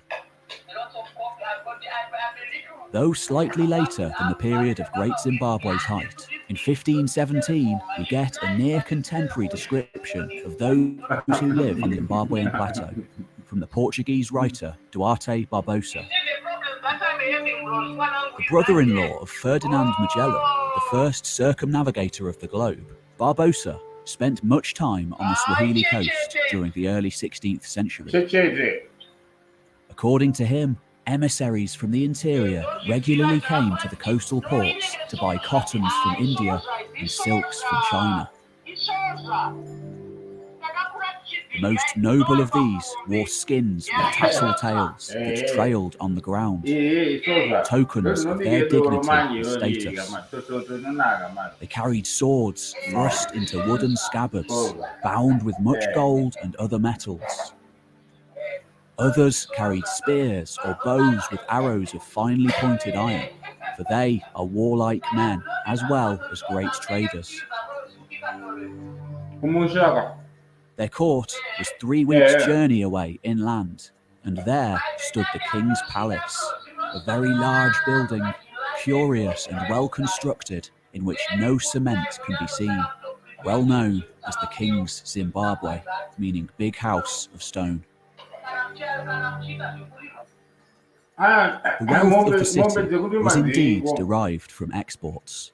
We can clearly see the huge enrichment of the whole site sometime in the 13th century, with jewellery of gold, ingots of copper, imported Chinese porcelain, and Persian glazed wares all arriving at this time, curiously coinciding with the decline of Mapungubwe.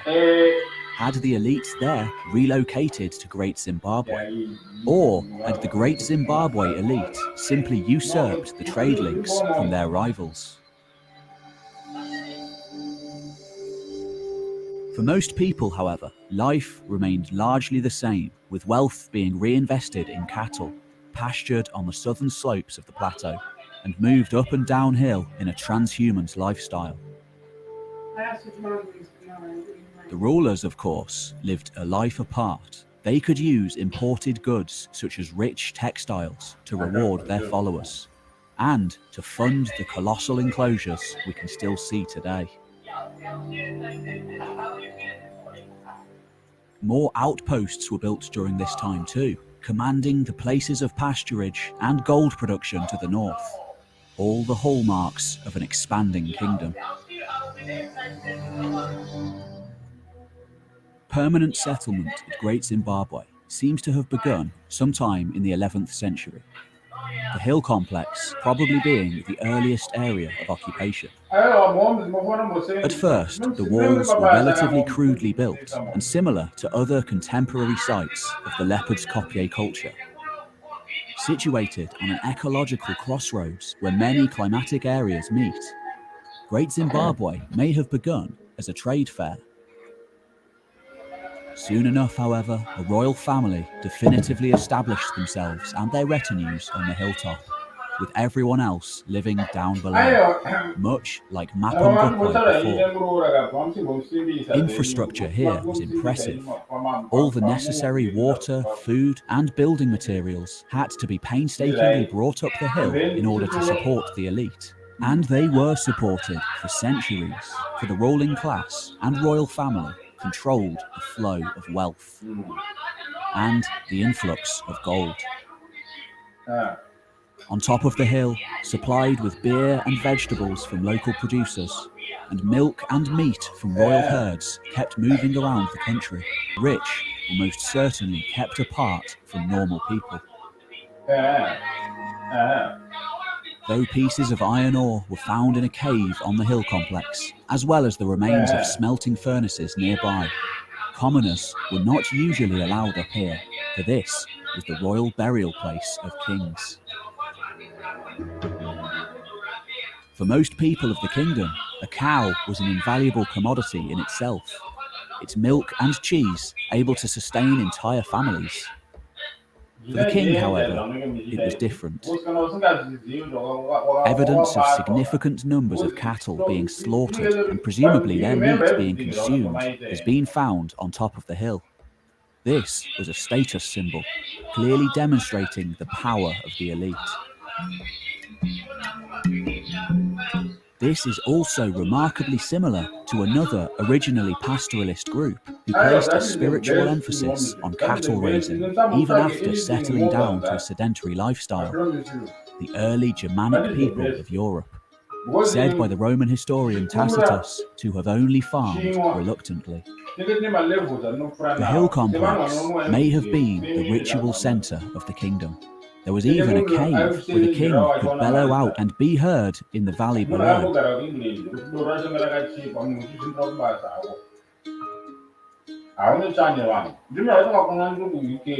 Like Mapungubwe before it, and a wealth of neighbouring sites before, at the same time, and after, enclosures are found at Great Zimbabwe. The result of many centuries of experimentation and development. and perhaps evolution from earlier Bantu cattle corrals. Rather than individual buildings, enclosures never had roofs. They were used to cut off a particular area of the settlement in a private setting. It's thought that each one would have been filled with circular clay-walled buildings for sleeping, cooking, entertaining guests or merchants, and housing animals. The largest may have had areas designed for ceremonies and for holding court, but they were all set in a private context, each perhaps forming a family dwelling for an elite group, or for different professions, divided between priests, bureaucrats, merchants. Historians remain divided on the issue. The very concept of stone walling is completely unique to this region. It reflects both the geographical isolation of the builders here and their insular culture compared to other areas of the world. As far as we can tell, there are no streets, no public gathering areas, no monumental buildings, but there are intriguing structures which defy complete explanation, such as this one, thought to possibly be a sundial. As time goes on, particularly through the 13th century, increased sophistication of construction begins, with steps and altars and terraces being incorporated into walls. Sometime, probably in the 14th century, at the height of the power of the city, the most famous and largest of these structures was built. We know it as the Great Enclosure. Each stone here was painstakingly put in place with human hands. There are no straight lines, only curves, clearly demonstrating a highly sophisticated level of stone masonry. The absence of mortar and the thickness of the stones at the bottom gave these walls the flexibility to survive movement without collapse. The winding maze of passageways here, thought by many experts to have been designed in an ingenious way to keep each social class away from each other, merge into an inner wall encircling a series of structures and a younger outer wall, as well as a tower 9 meters high. Perhaps a residence for royal queens, a temple complex, or a sort of royal court where the king could resolve disputes whilst remaining cut off from the people. The exact function of the Great Enclosure remains disputed, though more than 12 smaller structures of a similar style are found at the site too. Nevertheless, these enclosures only housed people of the elite class. Everyone else, farmers, artisans and craftsmen, the vast majority of the population here lived outside, in wattle and daub houses that leave little trace. Though as many as 6,000 households are thought to have existed here, perhaps housing as many as 25,000 people at the height of the city, spanning an area of over 7 square kilometres. As we have seen time and time again, Great Zimbabwe didn't exist in isolation. More than 80 other contemporary sites have been found, all containing elite enclosures of a similar type. Unfortunately, few have been investigated properly, and many were looted at the end of the 19th century. Many of these sites are simply far too small, and Great Zimbabwe too large to have any kind of an independent existence, possibly being satellite settlements.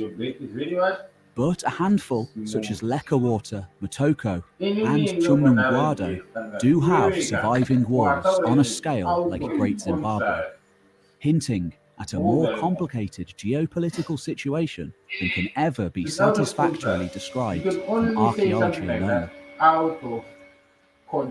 And of course, not everyone lived at Great Zimbabwe or one of the other satellite stone towns.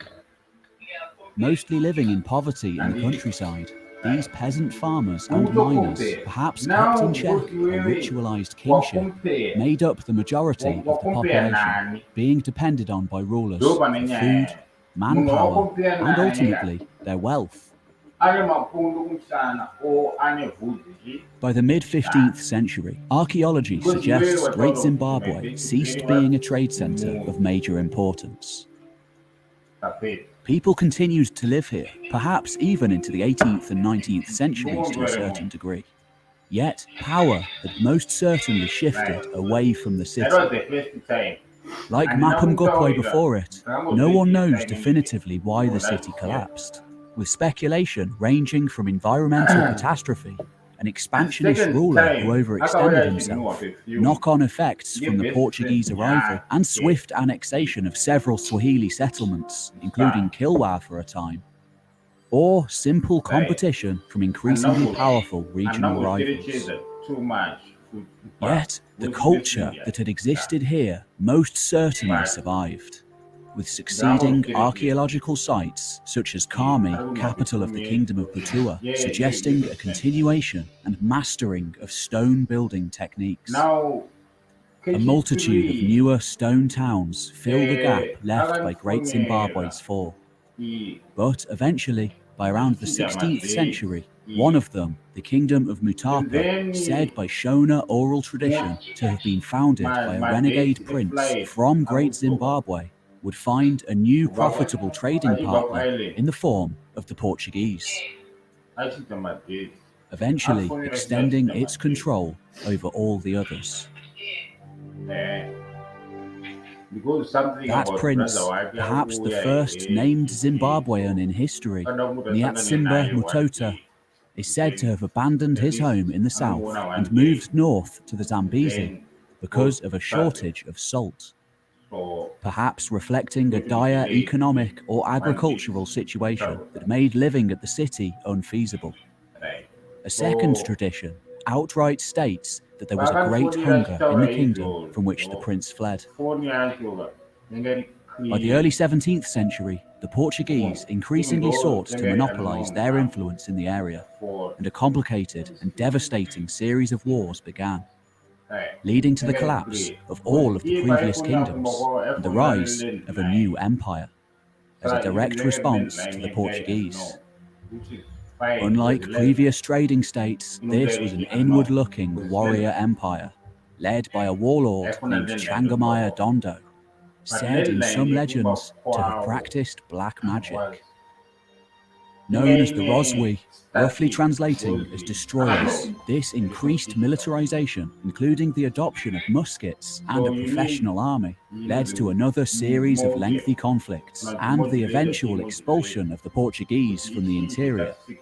But also, now that outside trade links had been cut off by the Portuguese presence on the coast, increasingly widespread raiding and looting of neighbours. By the early 19th century, this new culture of war had spread, leading to the rise of one of the most famous yet least understood African rulers in history, Shaka Zulu. As the Zulu nation went on the warpath to the south, thus began a 25-year period of chaos known as the Mufukane, usually meaning the crushing or scattering, an especially violent period of civil conflict in southern Africa that led to the deaths of millions upon millions of people. By the mid-1830s, when the Boer trekkers, descendants of Dutch settlers on the far southern tip of Africa, began moving inland to escape British rule, they found the territory to be mostly empty. Thus followed the carving up of the continent by the industrialized European powers, culminating in 1890 when Cecil John Rhodes formally took control of much of the area, naming part of it after himself, Rhodesia. Thus began a close to 90-year period when the white minority government made every effort to deny any link between the stone cities that dotted the landscape and the contemporary Africans of the region. Even after independence in 1980, The And then historical he was ordeal of asked Great if Zimbabwe was not over when government officials put Kent pressure on historians to Kent make the city wanted appear to revolutionary in nature to match their like own his political father sentiments. really delayed because she wanted to Nevertheless, kingship still like, survives midway, today therefore, in it rural was- areas of Zimbabwe, a direct and continuation of the medieval it's going to be a cities tomorrow that thing once ruled because this land. she's not going to be able to make it tomorrow. This So video prepared is to part do of today, Project but Africa, working tomorrow. a collaboration between more than Now, 20 like, history YouTubers. this Be guy, sure to check yeah, out the well, video no, before he this told one me by earlier, Hikmah History and the one after by Al Muqaddimah. tomorrow thing, You can find links to everything right? in the description below. So yeah, you can joke at tomorrow. So it was fine. So it was a tomorrow. But when she came, Sarah, you know I like my beef. I had visited her. Yeah, the meat is the kicker.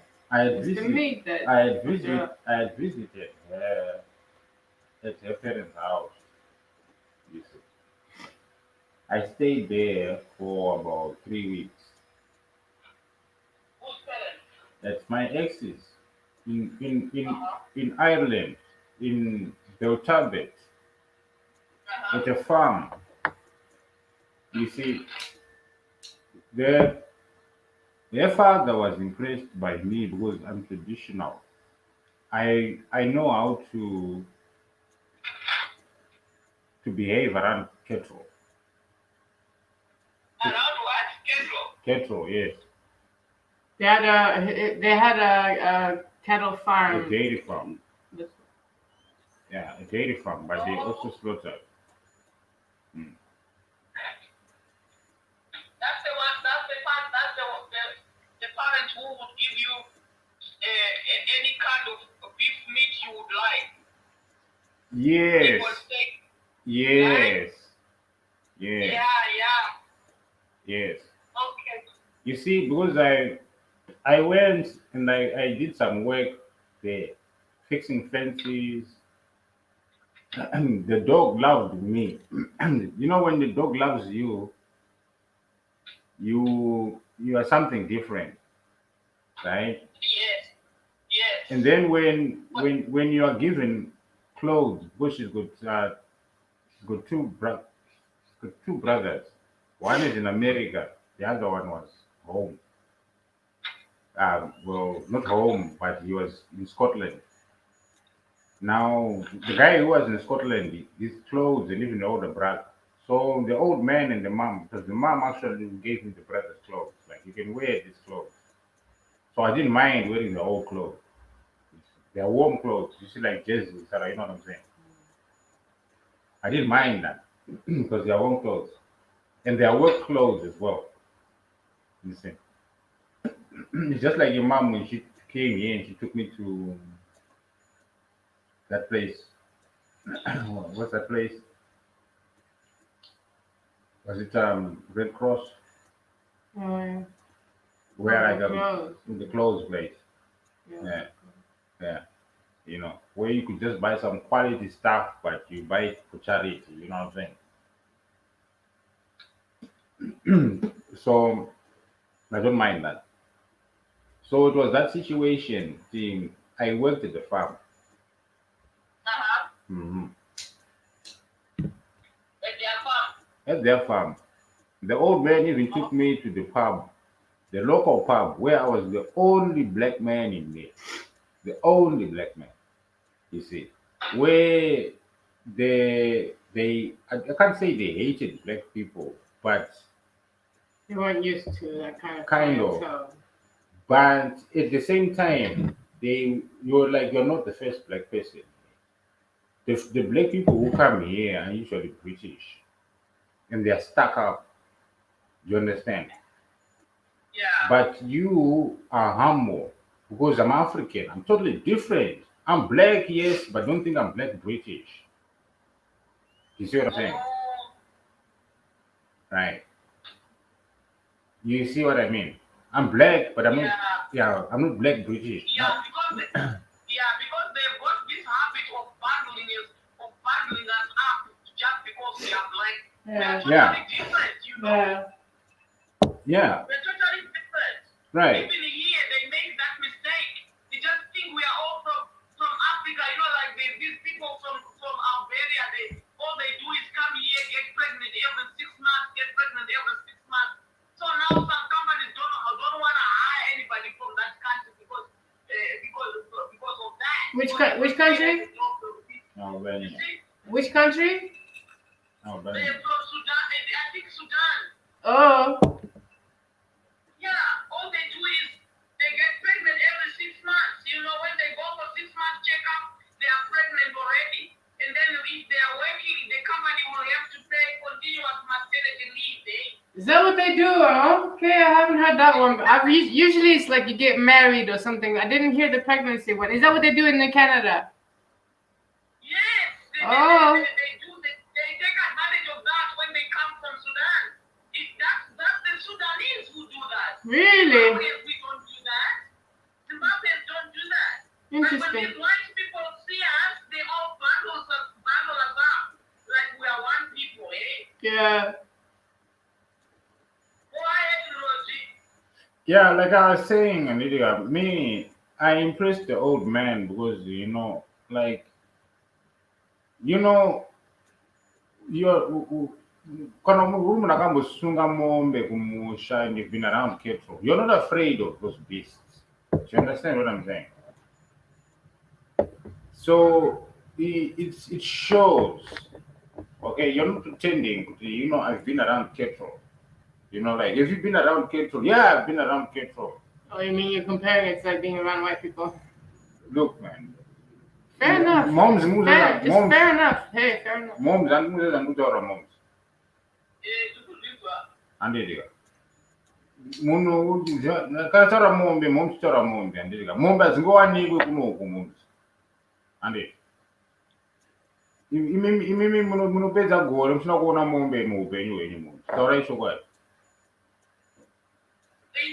Inini. Kwamuri ikoko musina kunyatsoiona mombe kuti iyo mombe iyo. Inini ndogona kuiona zvangu from time to time if I have a client in mapulazi. But vana vangu vanosendera mutown mumuvavo. One is a lawyer and another one is whatever. They've never seen a cow in Canada. Muri kuona manje. They've Andiriga. never seen a cow in Canada. Muri kuona manje. It's like here, like when the kids, like, they just buy the meat from the supermarket and they don't even know it comes from a cow. Like, they don't even know. Andiriga. Exactly. Yeah. Yeah. I see the cows when I have a client in a dairy farm because most of my clients are old people. Yeah. And they're Right. dying, right? Yeah. Right. When I visit them, they will be in their own farm. That's the only time I'm close. Cattle. Right. Chinzwai Most of moms. them, they don't. Chinzwai moms, andiriga.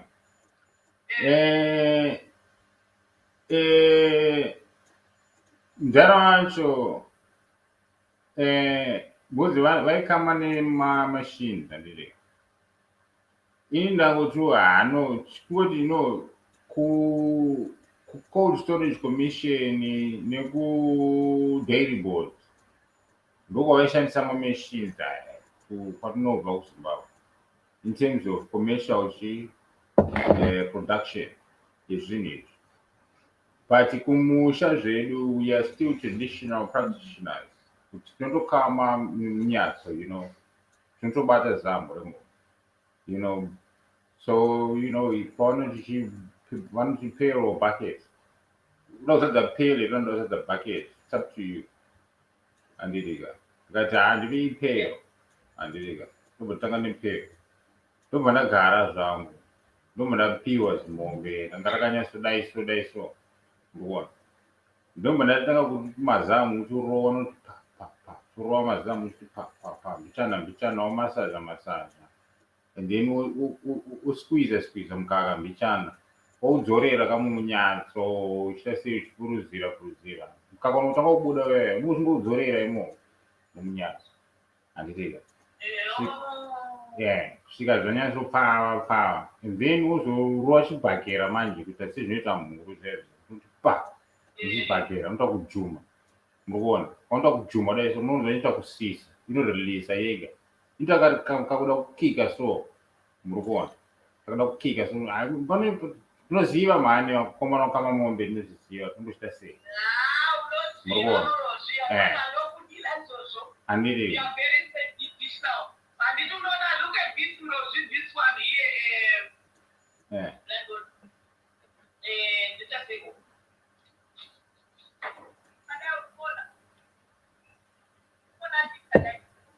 Dewe kai.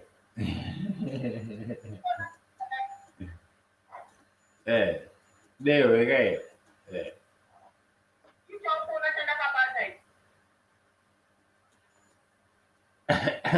Ndikuzoona moves.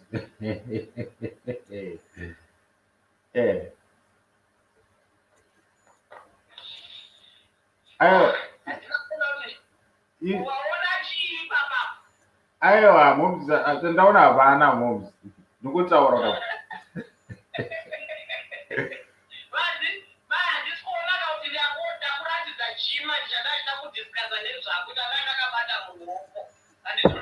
Aiwa ngatidzokorerei futi.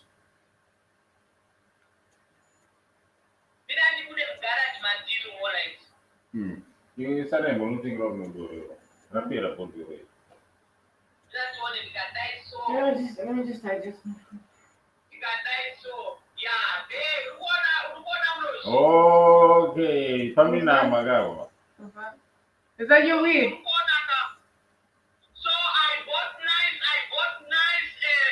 head, and then they sent me this kind of the baked stuff. You see how powder it is. Wow.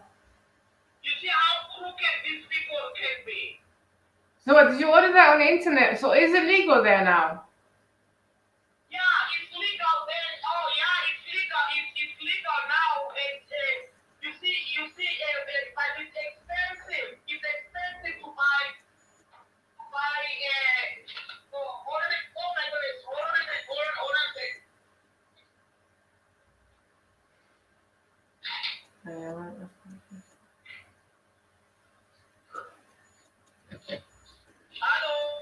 Hello. So me, like I was in Holland, and like they had, in Holland it's legal, right?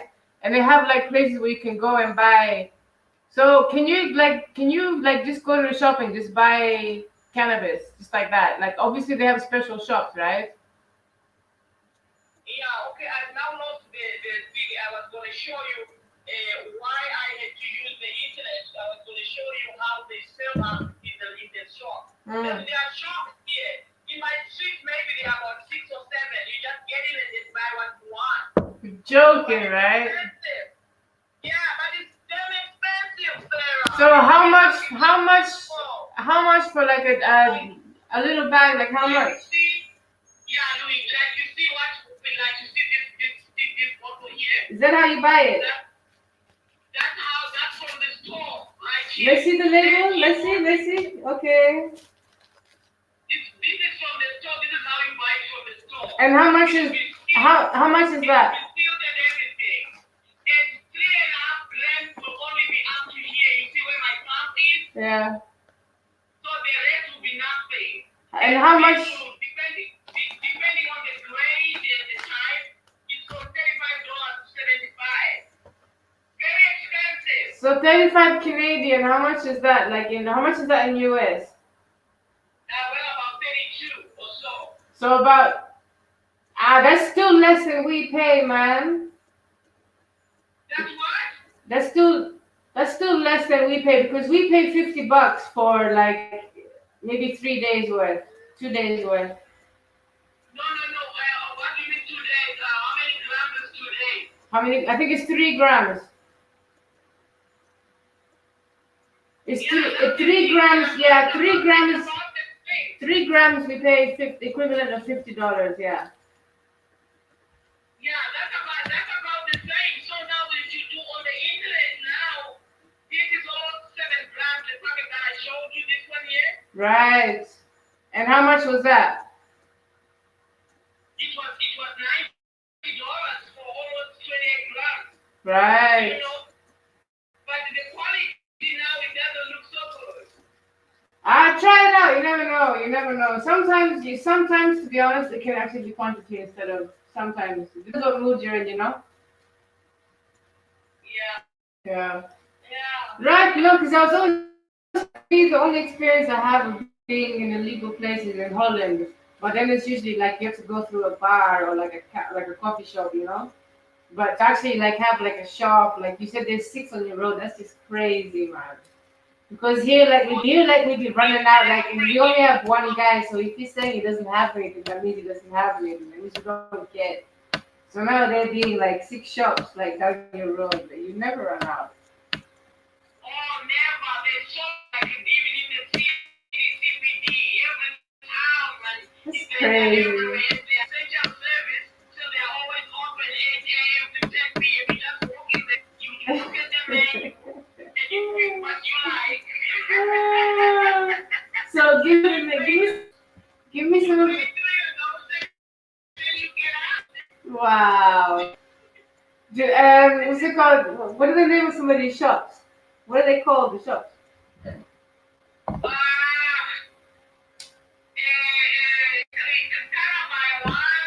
Okay.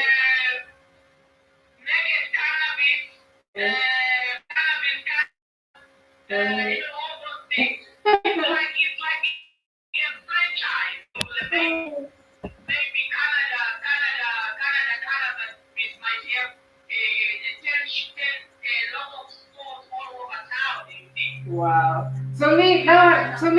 Now I have one question, right? Because even in Once upon a America, they're time, also legalizing. Africa's What history happens told to of all the these rise people and who've been fall locked of up in kings and prison for kingdoms, these, like, of great dealing battles and like brave warriors, $20 worth of of great marijuana? triumphs Are and they ancient being set traditions. free, or like what's going on with all These them people records, locked up for so drugs? proudly passed down from generation to generation, were fragile by nature and fell victim to European Oh. expansion. Me, I'm Today, curious. these Like, are they just records have all letting? but Because you know, disappeared. people in America they get Yet arrested many for like clues to dealing maybe Africa's history remain like I don't buried know how under the much ground, of or are weed, still and they're in alive prison in for like surviving 50 cultures years for and dealing weed. traditions of So Africa. now that it's legal, like in somewhere like California, now that it's These legal, clues I'm bear just wondering, testimony okay, to like civilized and what happens innovative to those societies people in now? Africa long before Europeans set sail to explore the world. This Yeah, story can you imagine? is Can a you imagine quest them people to as well? uncover They're a great in prison. era in South Africa's history, Sorry. one that is 1,000 years old but is known only to very few. Here it's illegal. It's completely illegal over here, man. So it's totally hush 1,000 hush. years ago in southern Africa, at the confluence of the We have Shasha like and I've Limpopo got a rivers, guy flourished I've got a a great guy who African comes kingdom. to the house and he Its power delivers. So we extended call far him beyond up the and he's natural like, yes, boundaries of come these and he rivers, comes. and its people occupied the hundreds of sandstone hills that rise from But this like I was ancient saying, like floodplain. if we now call him and he's Tucked saying like, no, away I in don't this have valley, anything, or my on a friends don't have well-concealed anything, hill, then we don't get lie it. the ruins of southern Africa's very first city, Yeah. Mapungubwe. You know, and then you feel like an idiot calling, like, have you got anything? Did you find anything? What's up? What's up? What's up? And you feel like an idiot, like, you know? Mapungubwe may well not be the name its inhabitants used 1,000 years ago. In Sesotho, Mapungubwe means place of the jackal, and in Chivenda, it means place of stone. Today, the remains of this ancient city lie on the farm Griefswald, named by the first white settlers who came to the area before the turn of the century. In 1933, a group of desperate farmers discovered the riches that had been buried there almost 1,000 years before. Now, yeah, Since okay. then, So you went Mapungubwe back to Hill has been dug, studied, dated, tested, and retested.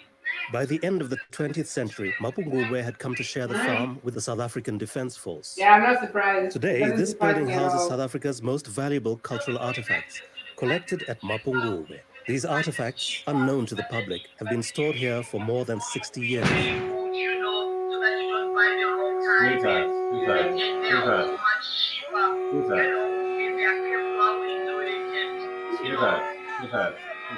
You've got some nice legs there. At Mapungubwe, 800 years ago, the people buried their last king. His body lay in a hut for 9 months, while a new leader was elected. Here, for the first time in the history of Southern Africa, a king, or sacred leader, ruled over his subjects and in turn was venerated by them. For centuries after, these royal graves rested peacefully on top of the hill. I didn't realize you're quite light-skinned there. The old people are moving around. You know me, I like older women. And, I've never seen your face. so, why shouldn't this be a school? No, I've never seen your face. It's not common in the archaeological world that you can actually pinpoint and say, this is the place where society transformed from one Like quite when you different want to take a kind selfie of on organization the to camera, another. there's like an That's one of the arrow. things that camera makes on this the place arrow, absolutely on the unique. camera. In this area, gold Like a was first recycling. many years before you had gold mines There's in 1, Johannesburg. 2, 3, 4. Number Long 2. before the whites came to South Africa, blacks had involved in mining. Use number 2. Where is just one small monument, but a very important one I said use number in 2. this cycle of questions Yes. on the heritage, ancestry, Now you're and making a history call. of humanity. Wait Homo for sapiens. it. Number 4 for this one. At Mapungubwe, people carried over 10,000 tons of sand up difficult paths to level the hilltop for the king's residence. These are called spindle whorls. These are clay discs with a hole. Now what they would have done is to put them onto a stick, would have gone onto the end of it, and then there would have been a hook or something anyway that goes into the bowl of cotton. And by twirling this, it can be done by rolling it on your thigh like that, or you can do it like that with the weight on it. And that spinning motion helps pull the cotton out. That's why it's called a spindle whorl. It's the first site, the oldest site in the country that has produced these things. And so presumably the Limpopo Valley is the first place where cotton was actually cultivated within Southern Africa. By about 200 AD, people began migrating south from the Great Lakes region. Some settled in the Limpopo Valley. The proximity to the river and its floodplains, the rainfall patterns, and the soil conditions all provided a favorable environment for raising cattle and harvesting crops to sustain an expanding community. Towards the end of the first millennium, changes occurred that were ultimately responsible for the emergence of a new society at Schroeder and for the eventual rise of Mapungubwe.